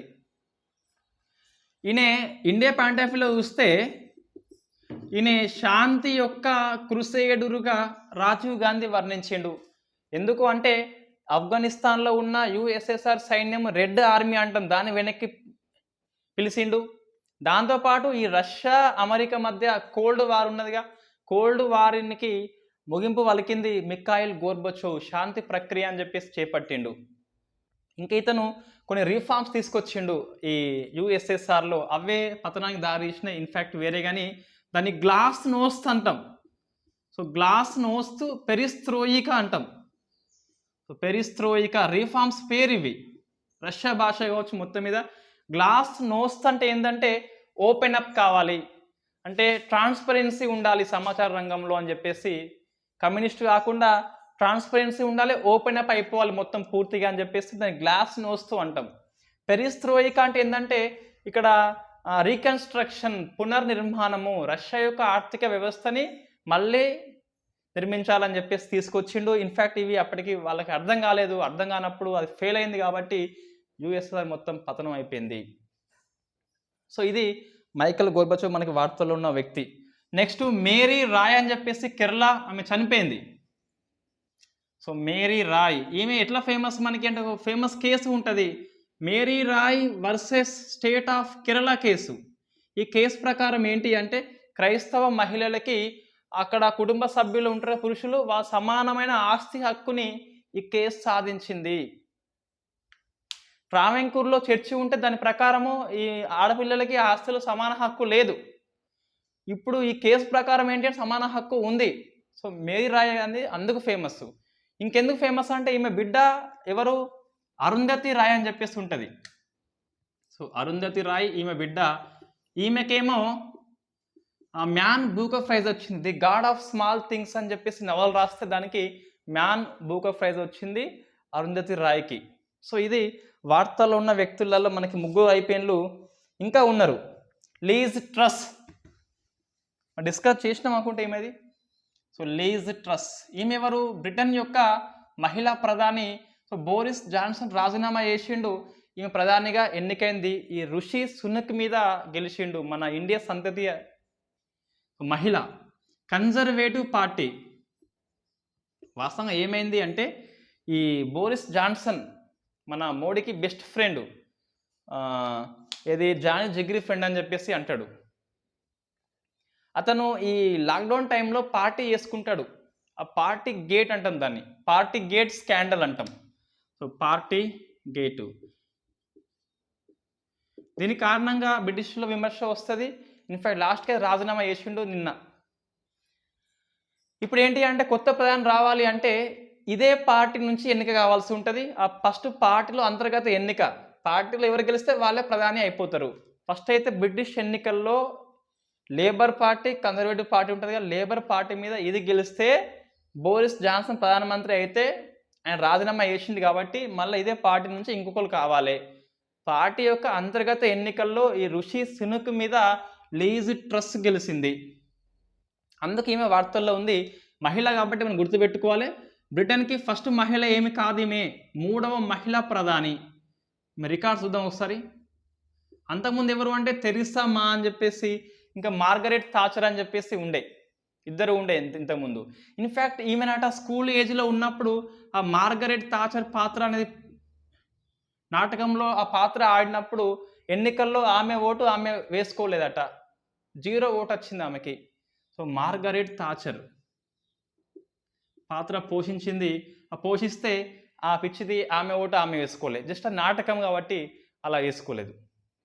ఇప్పుడు ఏమైంది, దేశానికే ప్రధాని అయి కూర్చున్నది. రైట్. ఈమె ప్రధాని కాకముందు ఈ బోరిస్ జాన్సన్ వర్గంలో ఏ పదవి ప్రశ్న వస్తుంది? ఈమె విదేశాంగ శాఖ అండ్ వాణిజ్య శాఖ, so external affairs and customs అని చెప్పేసి దీన్ని పోషించింది. ఇది ఉన్నప్పుడు లాస్ట్ మార్చ్లో ఈ లిజ్ ట్రస్ మన ఇండియాకి వచ్చింది, మోడీ వాళ్ళని కలిసింది, ఇప్పుడు ప్రధానమంత్రి అయింది. రైట్. అంటే ఇండియాకి వచ్చింది లాస్ట్ మార్చ్లో, ఏప్రిల్లో ఇండియాకి అయితే వచ్చింది. ఇంకా చూస్తే ఏ ప్రధాని అయినా ఇప్పుడు ఆమె రాణి ఉంటుంది కదా, క్వీన్ ఎలిజబెత్ II అని చెప్పేసి అత్యధిక కాలం పాలించింది ఆమె దగ్గరికి వెళ్ళి ఆమె ప్రమాణ స్వీకారం చేయాల్సి ఉంటుంది. సో అందరు కూడా ఇప్పుడు ఈ రాణి నివాసం ఎక్కడ అఫీషియల్ది మనకి లండన్లో ఉన్న బకింగ్హామ్ ప్యాలెస్ అంటాం. ఇప్పుడు ఈమె వృద్ధ మహిళ కాబట్టి స్కాట్లాండ్ పోయిందట. ఈ యూకే అంటే మనకి ఏముంటుంది జనరల్గా, యూకే అంటే స్కాట్లాండ్, న్యూ సౌత్ వేల్స్ అని చెప్పేసి, ఇంకా బ్రిటన్ అని చెప్పేసి, ఉత్తర ఐర్లాండ్ అని చెప్పేసి ఉంటుంది కదా. రైట్. ఇది ఇందులో ఈ స్కాట్లాండ్కు ఆమె వెళ్ళిపోయింది. ఈమె అక్కడికి పోయి ప్రమాణ స్వీకారం చేసింది. రికార్డ్ ఏంటి అంటే, బ్రిటిష్ ప్రధానమంత్రి అందరిలో కూడా స్కాట్లాండ్లో ఫస్ట్ టైం ఈ ఓత్ వేసిన వ్యక్తి ఎవరు అంటే లీజ్ ట్రస్ అని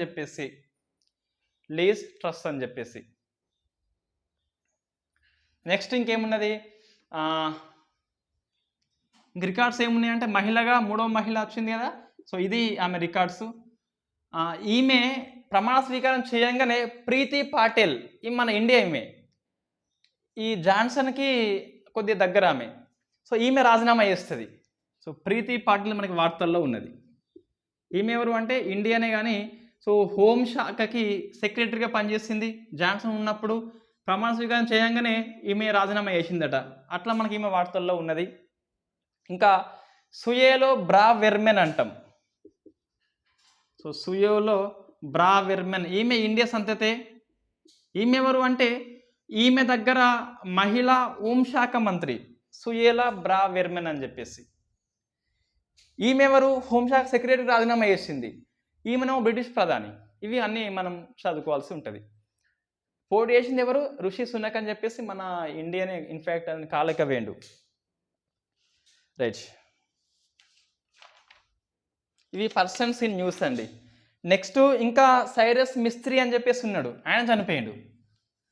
సైరస్ మిస్త్రీ ఎవరు అంటే టాటాకి చైర్మన్. అతను 2012 నుంచి 16 టైంలో ఉన్నాడు చైర్మన్గా. సైరస్ మిస్త్రీ మహారాష్ట్ర, కానీ ఇతనికి ఎక్కడ ఉన్నది సైరస్ మిస్త్రీ అని చెప్పేసి మహారాష్ట్ర అయినప్పటికీ పుట్టింది ఇతనికి ఐరిష్ జాతీయుడు, అంటే ఐరిష్లో ఉన్నది సిటిజన్షిప్, మనది లేదు. టాటాకి చైర్మన్ అయింది కదా 2012 నుంచి 16, తొలగించబడ్డాడు. ఇంకోటి ఏంటంటే, టాటా అనే పేరు ఉంటుంది కదా వీళ్ళకి చైర్మన్స్కి, అట్లా పేరు లేని దాంట్లో ఇతను రెండో వ్యక్తి. ఫస్ట్ ఎవరు అంటే ఇన్ఫ్యాక్ట్ ఫస్ట్ వ్యక్తి మనకి నౌరోజీ సక్లత్ వాల్నట. నౌరోజీ అని చెప్పేసి గుర్తుపెట్టిన సరిపోతుంది. నేషనల్ ఇంటిగ్రేషన్ కౌన్సిల్లో జాతీయ సమైక్యత మండలి ఉంటుంది. ప్రైమ్ మినిస్టర్ ఆఫ్ ఇండియా దానికి చైర్మన్, అందులో సభ్యుడిగా పనిచేసిండు. నేషనల్ ఇంటిగ్రేషన్ కౌన్సిల్ అని చెప్పేసి జాతీయ సమైక్యత మండలి. ఇది ఏ సంస్థ కాదు, నెహ్రూ 1961లో ఏర్పాటు చేస్తాడు. ఈ మత కులము ఇవన్నీ సమస్యలు రావద్దని చెప్పేసి శాంతి కోసం ఏర్పాటు చేస్తాడు. అందులో ప్రైమ్ మినిస్టర్ ఆఫ్ ఇండియా దానికి చైర్మన్గా ఉంటే మన సైరస్ మిస్త్రీ కూడా అంటే సభ్యుడిగా ఉన్నాడు. Next places in news. First ఏముంది వార్తల్లో అంటే డిస్కస్ చేసిన మనం, ఇది జపోరేజియా అణు విద్యుత్ కేంద్రం అని చెప్పేసి మనకి వార్తల్లో ఉంది. ఎందుకు రష్యా దీన్ని ఆక్రమణ చేసుకుంది అట? ఇది ఐరోపాలోని అతిపెద్ద అణు విద్యుత్ కేంద్రం కూడా మనం గుర్తుపెట్టుకోవాలి. ఐరోపాలోని పెద్దది.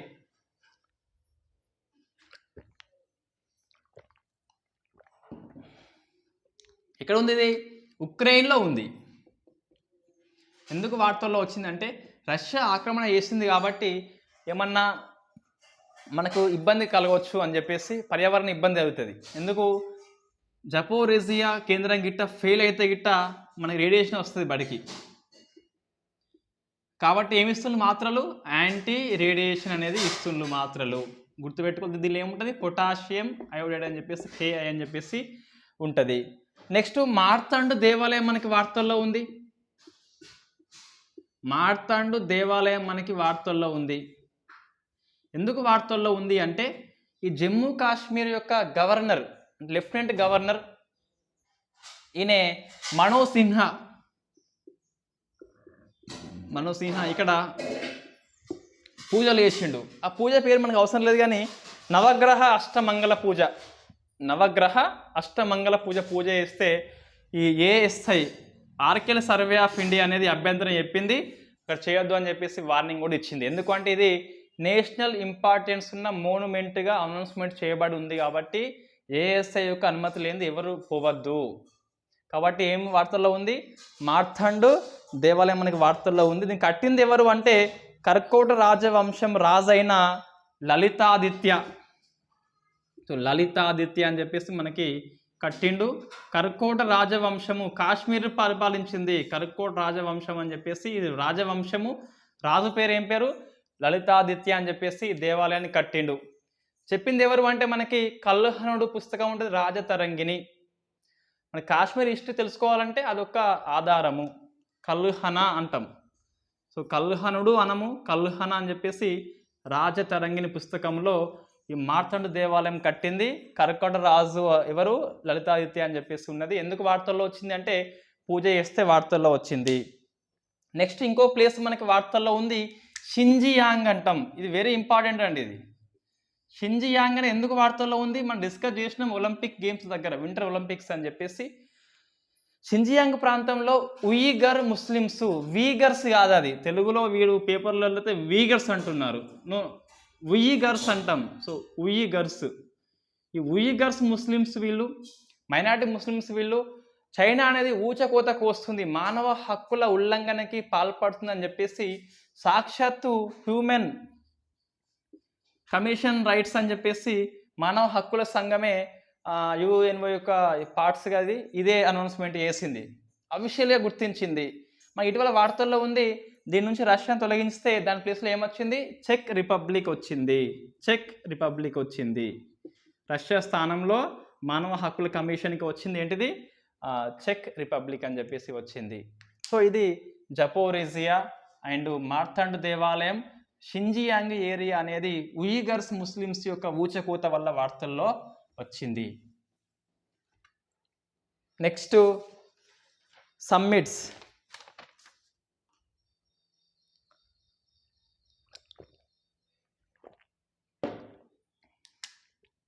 NPT సమ్మిట్ వార్తల్లో వచ్చినప్పుడు రాసుకోవాలి. ఇది పేజీ ఉంది. సమ్మిట్ అయిపోయింది. Next summit 2, summit 3, summit 5, summit 6. మనం ఫిబ్రవరి వరకు ఎగ్జామ్స్ దాదాపు రాయాము. గ్రూప్ 2 ఎగ్జామ్ అయితే నేను అనుకుంటున్నా.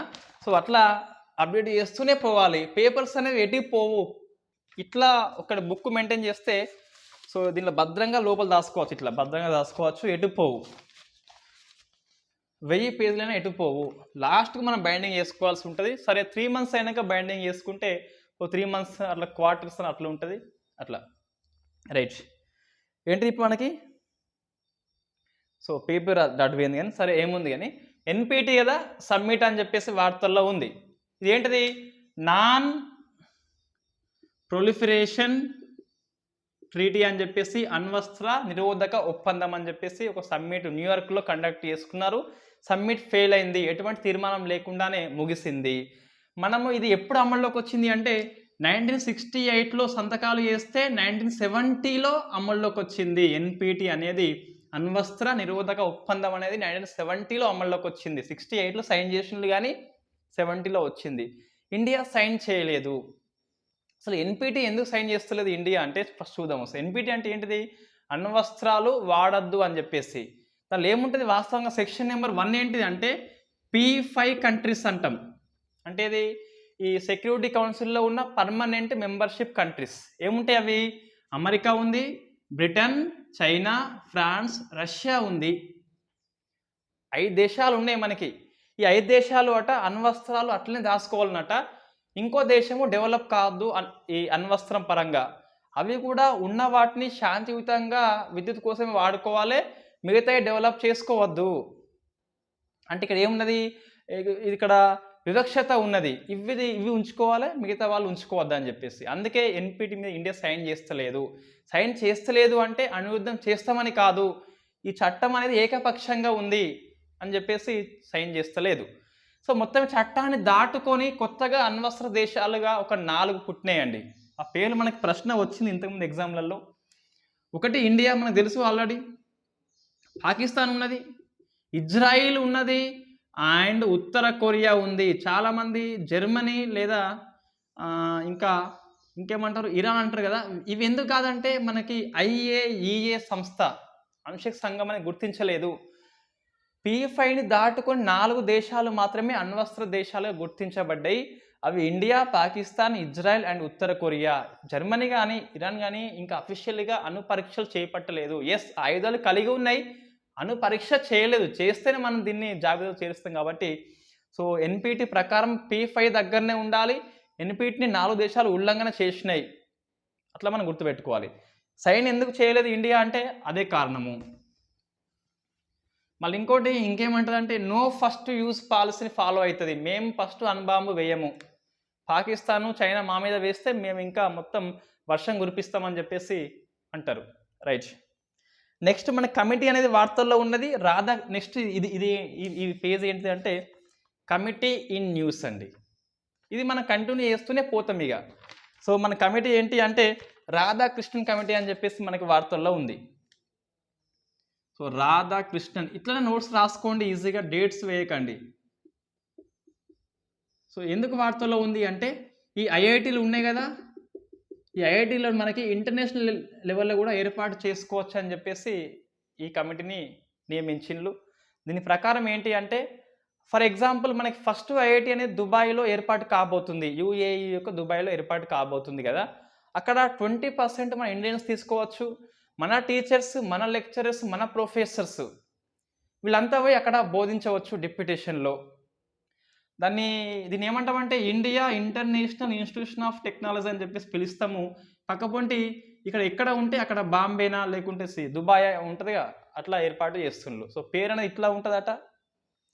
నెక్స్ట్ ఇది డిప్యూటేషన్లో వెళ్ళవచ్చు. 20% స్టూడెంట్స్ మన వాళ్ళని తీసుకోవచ్చు అని చెప్పేసి. ప్రొఫెసర్లు ఉంటారు చాలామంది, క్వశ్చన్స్ వేస్తారు, అరే కింద 4 ఆన్సర్లు ఉన్నాయో తెలియదా. PCSI వాళ్ళ చూస్తే ఏం బాధ అంటే నెగిటివ్ మార్క్స్ అయితే ఉన్నాయి. ఎస్, నెగిటివ్ మార్క్స్ ఉన్నాయి. క్వశ్చన్ అనేది సందిగ్ధంగా ఉంది, మనం అటెంప్ట్ చేయలేకపోతున్నాం. నేను ప్రొఫెసర్ని అనుకోండి, ఇప్పుడు ఎగ్జాంపుల్ ఇక్కడ ఏంటిది భారత ప్రధానమంత్రి ఎవరు అని క్వశ్చన్ నేనే రాసిన, కింద మోడీ అయితే జవాబు ఉండాలి కంపల్సరీ. తర్వాత 3 ఆప్షన్స్ ఏమని ఇచ్చుకో. ఫస్ట్ అయితే కీ లేకుండా క్వశ్చన్స్ ఉన్నాయండి ప్రొఫెసర్లు. మనం ఈ కంటెంప్ట్ ఆఫ్ కోర్ట్ అయితే అప్లై కాదు వీళ్ళకి కానీ. సో రైట్, చాలామంది వీడియో చేసి ఉన్నారు ఈ PCSI ఏం తప్పులు ఉన్నాయని చెప్పేసి, ఎంత ధర్నా చేయాలని చెప్పేసి. అది అందరూ అన్నీ చేయలేరు, నేను అది చేయలేను, నేను కంటెంట్ చేయగలుగుతాను. రైట్, నెక్స్ట్ ఏంటి అంటే IIT మద్రాస్ అని చెప్పేసి మనం డిస్కస్ చేసినాం. స్మార్ట్ బాక్సర్ అని చెప్పేసి ఒలింపిక్స్లో మనకి ఎక్కువ పథకాలు రావాలని చెప్పేసి రూపొందించింది. ఇది ఎందుకు పనిచేస్తుంది అంటే స్మార్ట్ బాక్సర్ అనేది రేపు పొద్దున సమ్ ఎక్స్ తోని పోటీ ఉందంటే ఆ ఎక్స్ వ్యక్తి ఎలా ఆయిండని చెప్పేసి మొత్తం డాటా మనకి ఇస్తుంది. ఇది IIT న్యూస్ అని చెప్పేసి ఈ పేపర్. ఇక ఒక పేపర్ అని కాదు, కంటిన్యూగా మనకి యాడ్ అవుతూనే ఉంటుంది. నెక్స్ట్ నియామకాలు అండి. ఒక 2 నియామకాలు ఉన్నాయి ఈజీగా. అందులో ఫేమస్ ఒకటి ఏంటిది అంటే లక్ష్మణ్ నరసింహన్. ఈయన స్టార్ బాక్స్ అని చెప్పేసి అమెరికాలో ఫేమస్ కాఫీ సంస్థ దానికి అధ్యక్షుడిగా ఎన్నికైన చైర్మన్గా. సో ఇండియన్ వ్యక్తి కాబట్టి ఒక ప్రముఖ సంస్థకి కాబట్టి మనం గుర్తుపెట్టుకోవాలి. మనకు తెలుసు మనకి ట్విట్టర్లో పరాగ్ అగర్వాల్ అని చెప్పేసి గూగుల్ ఆల్ఫాబెట్ సంస్థ ఇప్పుడు అది దాని పేరేంటిది ఆల్ఫాబెట్ అని చెప్పేసి గుర్తుపెట్టుకోండి. సుందర్ పిచాయ్ అని చెప్పేసి మనకి వాళ్ళంతా మైక్రోసాఫ్ట్ సత్య నాదెల్ల అని చెప్పేసి ఉన్నాడు. అవి ఇదేంటి నియామకాలు మనకి ఇంకేమైనా యాడ్ చేసుకోవాల్సి ఉంటుంది. స్పోర్ట్స్ మీరు చదువుకుంటారు దాపు. స్పోర్ట్స్లో ఏమున్నది అంటే స్పోర్ట్స్ ఫస్ట్ సెరీనా విలియమ్స్ అండి. సెరీనా విలియమ్స్ ఆమె విరమణ చేసింది రైట్. ఆమె విరమణ చేసింది, గుర్తుపెట్టుకోవాలి. సెరీనా విలియమ్స్ అమెరికా ఈమెది, యుఎస్ఏ. మొత్తం మీద ఆమె రికార్డ్స్ ఏంటి అంటే 23 టైటిల్స్ గెలుచుకున్నది. అందులో 7 Australia, 7 Wimbledon, 6 US open, 3 French open, దాదాపు అన్ని గెలుచుకున్నది. ఇంకా వీళ్ళ అక్క ఉంటుంది వీనస్ విలియమ్స్ అని చెప్పేసి, ఆమె మీద వరుసగా ఈ Australia, French open, Wimbledon, US open గెలిచిందట. దాన్ని సెరీనా స్లామ్స్ అంటాం, దాన్ని సెరీనా స్లామ్స్ అని చెప్పేసి పిలుస్తాం. అంటే 4 వరుస గెలుస్తే వాళ్ళ అక్క మీద గెలుస్తుంది ఆమె. ఈమె బుక్ ఏంటిదంటే my life queen of the court, my life queen of the court అని చెప్పేసి ఈమె పుస్తకం మనం రాసుకోవాలి compulsory. Queen of the court ఈజీగా గుర్తుంటుంది, మనకి పెద్ద విషయం కాదు. కానీ ఈమె ఒలింపిక్స్ కూడా స్వర్ణం వచ్చిందండి. ఒలింపిక్స్ స్వర్ణం వచ్చింది, ఒలింపిక్ డబుల్స్లో వచ్చింది, లక్క చెల్లెళ్ళు ఫుల్ సార్ డబుల్స్ వచ్చినాయి, అన్ని రకాలుగా సక్సెస్ అయింది మొత్తం మీద. ఇంకా ఆమె ఫైట్ చేస్తుంది, ఈమె మహిళ కాబట్టి. ఇన్ఫ్యాక్ట్ నల్ల కల్వ ఇంకా ఈమె. సో బ్లాక్ జాతి అయినప్పటికీ ఇంకా అమెరికా టెన్నిస్ అంటే అంతవరకు తెల్లవాళ్ళే అని ఒక అపోహ ఉండే, దాన్ని బ్రేక్ చేస్తారు ఇద్దరు, వీనస్ అండ్ సెరీనా విలియమ్స్ అని చెప్పేసి. ఈమె రెబల్ అంటే సాంప్రదాయకంగా ఉన్న వాటిని క్వశ్చన్ చేస్తుంది ఈమె. టెన్నిస్ అమ్మాయిలు ఫుల్ డ్రెస్ వేసుకోవాలని చెప్పేసి ఈమె హాఫ్ డ్రెస్ వేసుకోవడం ఇలాంటివి ప్రశ్నిస్తుంది. ఎస్, ఫ్రీగా ఆడాలి అంటే డ్రెస్ చిన్నగా కంపల్సరీ ఉండాల్సి ఉంటుంది. ఈ చివరి 23వ ఉంది చూసిన టైటిల్ ఆస్ట్రేలియా ఓపెన్ అది. దీన్ని ఆమె 6 వీక్స్ ప్రెగ్నెన్సీ ఉన్నప్పుడు కొట్టింది. సో పాప పుట్టింది, హెల్తీగానే పుట్టింది ఆమె. ఇది రికార్డ్స్ అండి. నెక్స్ట్ దుబాయ్ ఓపెన్ చెస్ అనేది మన అరవిందో గ్రాండ్ మాస్టర్ గెలుచుకున్నాడు, అదొకటి. 36వ జాతీయ క్రీడలు. సో 36వ నేషనల్ గేమ్స్ అనేవి ఎక్కడ ఇవి గుజరాత్లో స్టార్ట్ కాబోతున్నాయి, సెప్టెంబర్ చివరి వారంలో స్టార్ట్ కాబోతున్నాయి. 37వది ఎక్కడ మనకి గోవాలో. 35వది కేరళలో జరిగినాయి, 2015లో జరిగినాయి, మళ్ళీ అప్పటి నుంచి జరగలేదు. 35వది కేరళ, 36వది జరగబోతుంది గుజరాత్లో, 37వది గోవా అని చెప్పేసి మనకు గుర్తుపెట్టుకోవాలి. ఇది మస్కట్ ఏంటిది అంటే సావజ్. సో సావజ్ అంటే ఏంటి, మస్కట్. ఇది భాష గుజరాతీ భాష. దీన్ని మన భాషలో చెప్పాలంటే సింహ పిల్ల అంటే ఏంది, కబ్బు, బేబీ లయన్ అని చెప్పేసి పిలుస్తాం. సో గిర్ సింహాలు ఉంటాయి అక్కడనే, కబ్ అని చెప్పేసి మస్కట్ పెట్టుకున్నారు. దీని థీమ్ ఏంటి అంటే, జాతీయ గీతం ఏంటి అంటే ఈ గేమ్స్ యొక్క థీమ్ వచ్చేలా గీతం ఏంటి అంటే సబ్కా వికాస్ సబ్కా శ్రేయస్ అని చెప్పేసి ఏక్ భారత్ శ్రేష్ఠ భారత్ ఆధారంగా థీమ్ అనేది రూపొందించబడింది. దాంతోపాటు దీని థీమ్ అంటే దీని యొక్క స్లోగన్ ఏంటి అంటే సెలబ్రేటింగ్ యూనిటీ త్రో స్పోర్ట్స్, అంటే ఆటల ద్వారా జాతీయ ఐక్యత సాధించాలని చెప్పేసి ఆ థీమ్ అయితే పెట్టుకున్నారు. ఈ యోగాసన, మల్లకాంబు లాంటి కొత్త ఆటలు దీంట్లో ఆడుతున్నారు. ఇంకోటి ఆల్ ఇండియా ఫుట్బాల్ ఫెడరేషన్ అధ్యక్షుడిగా కళ్యాణ్ ఎన్నికైండు, వెరీ ఇంపార్టెంట్. మనకి ఇటీవల సుప్రీంకోర్టులో అనేది కేసు వచ్చింది. ఫుట్బాల్ సమైక్య అనేది మన ఫుట్బాల్ సమైక్యని బ్యాన్ చేసింది ఈ అధ్యక్షుడు లేకుంటేనే. 3వ పార్టీ జోక్యం అని చెప్పేసి మొత్తం ఎప్పుడైతే కళ్యాణ్కి అయితే వచ్చింది ఏంటిది ఆల్ ఇండియా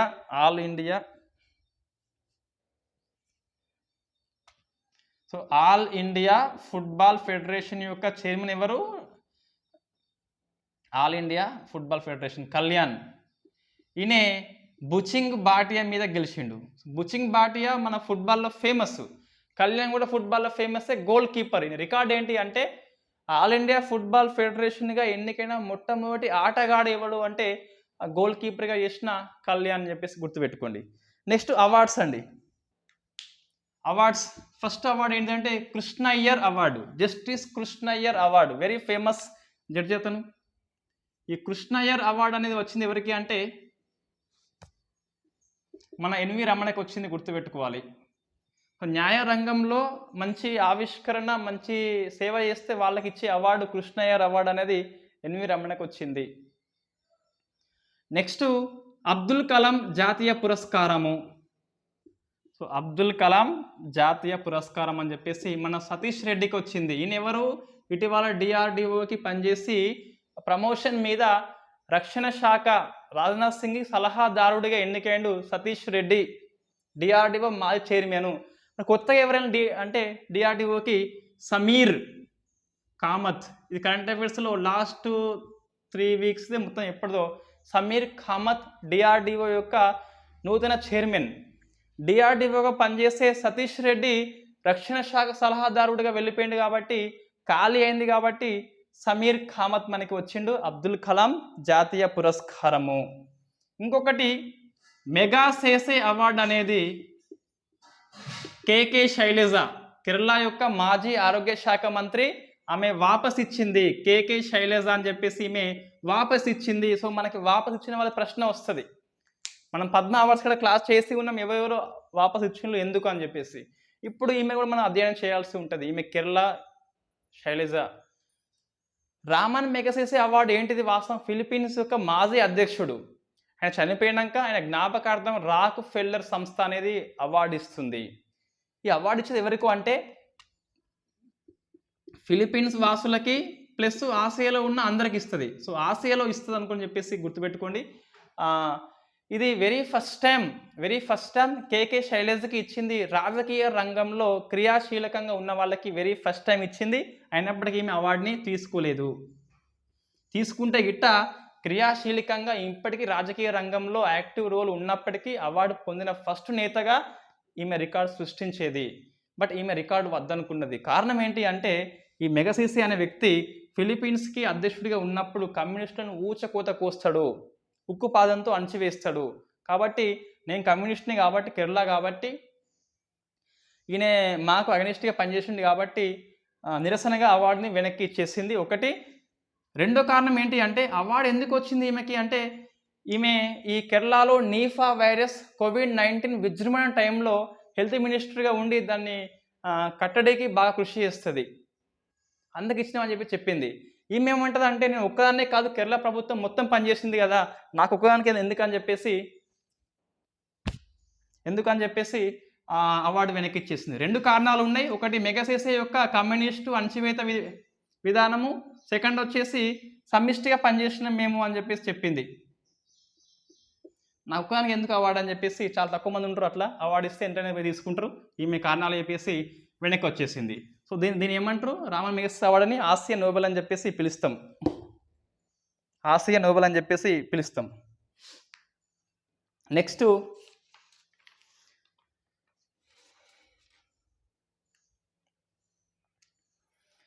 యునెస్కో అనేది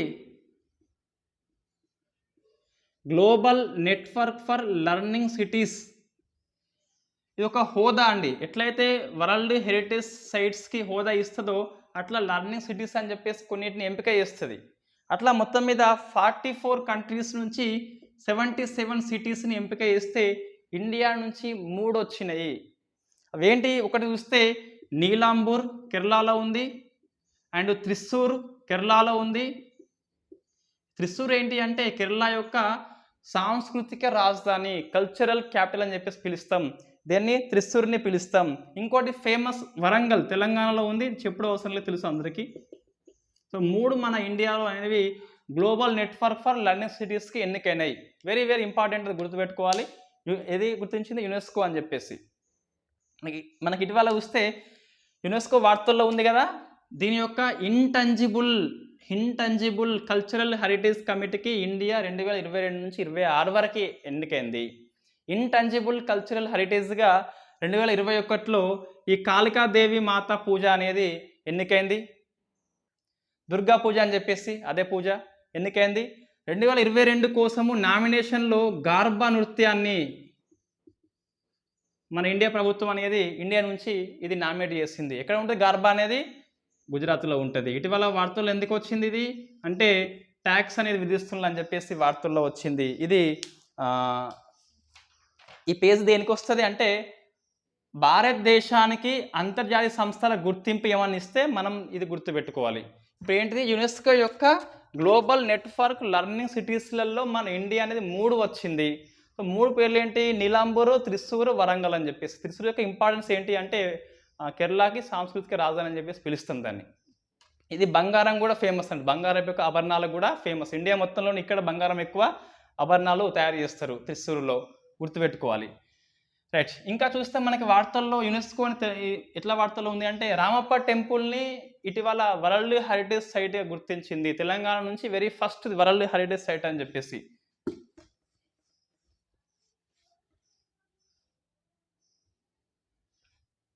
రైట్. నెక్స్ట్ ఏంటి అంటే ఫస్ట్ ఇన్ న్యూస్, లాస్ట్ అండి ఇది. తెలంగాణ అంశాలు చదువుకోండి, అవి ఈజీగానే ఉంటాయి. ఫస్ట్ ఇన్ న్యూస్ అంటే ఈ ఫోరెన్సిక్ మనకు ఉంటాయి కదా, అది ఎవిడెన్స్ అని చెప్పేసి వేలి ముద్రలు కానీ ఆ రక్త మార్కులు కానీ సేకరణ చేస్తారు. ఇది 6 years కంటే ఎక్కువ శిక్ష పడే నేరాల్లో ఈ సేకరణ కంపల్సరీ చేసిన రాష్ట్రం ఏంటంటే ఢిల్లీ. ఫోరెన్సిక్ యొక్క ఎవిడెన్స్ని తప్పనిసరి చేసిన రాష్ట్రం ఏంటిదంటే ఢిల్లీ. ఇది ఫస్ట్ ఇన్ న్యూస్ అని చెప్పేసి. ఇంకోటి ఫస్ట్ వర్చువల్ స్కూల్ కూడా ఢిల్లీ. లండన్లో అతిపెద్ద హిందూ శ్మశాన వాటిక అనేది ఓం అనే పేరుతో కడుతున్నారు. ఫస్ట్ ఇన్ న్యూస్ అని చెప్పేసి.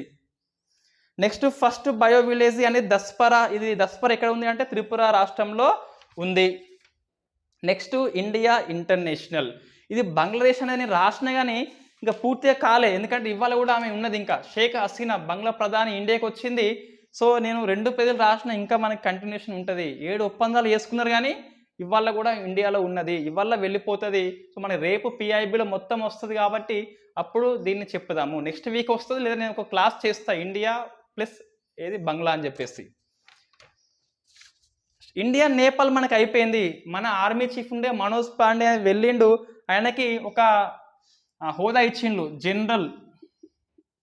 General army chief of Nepal అని చెప్పేసి ఇచ్చిండ్రు. General army chief of Nepal అని చెప్పేసి ఆ బిరుదు ఇచ్చింది.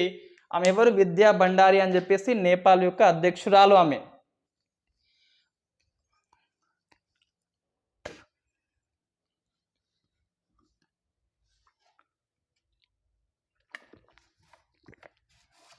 మనకి వార్తల్లో ఉంది నేపాల్ ఎట్లా అంటే ఈ అగ్నివీర్ స్కీమ్స్ ఉంది కదా, దాంట్లో నేపాల్ యొక్క గుర్ఖాని ఇంకా అనుమతి ఇవ్వలేదు, మనకి వార్తల్లో ఉంది. రైట్. ఇది అయిపోయాక తెలంగాణ అంశాలు ఈజీగానే ఉన్నాయి. ఒక్క 8 అంశాలు ఉన్నాయి కానీ 8 అంశాలు ఈజీగా అర్థమవుతాయి, చదువుకోండి. Thank you very much. ఇప్పుడు మన ప్రాబ్లం ఏంటి అంటే ఇప్పుడు నాకు ఓకే, నేను డైలీ రాసుకుంటున్నా కాబట్టి నాకు రివిజన్ అవుతుంది.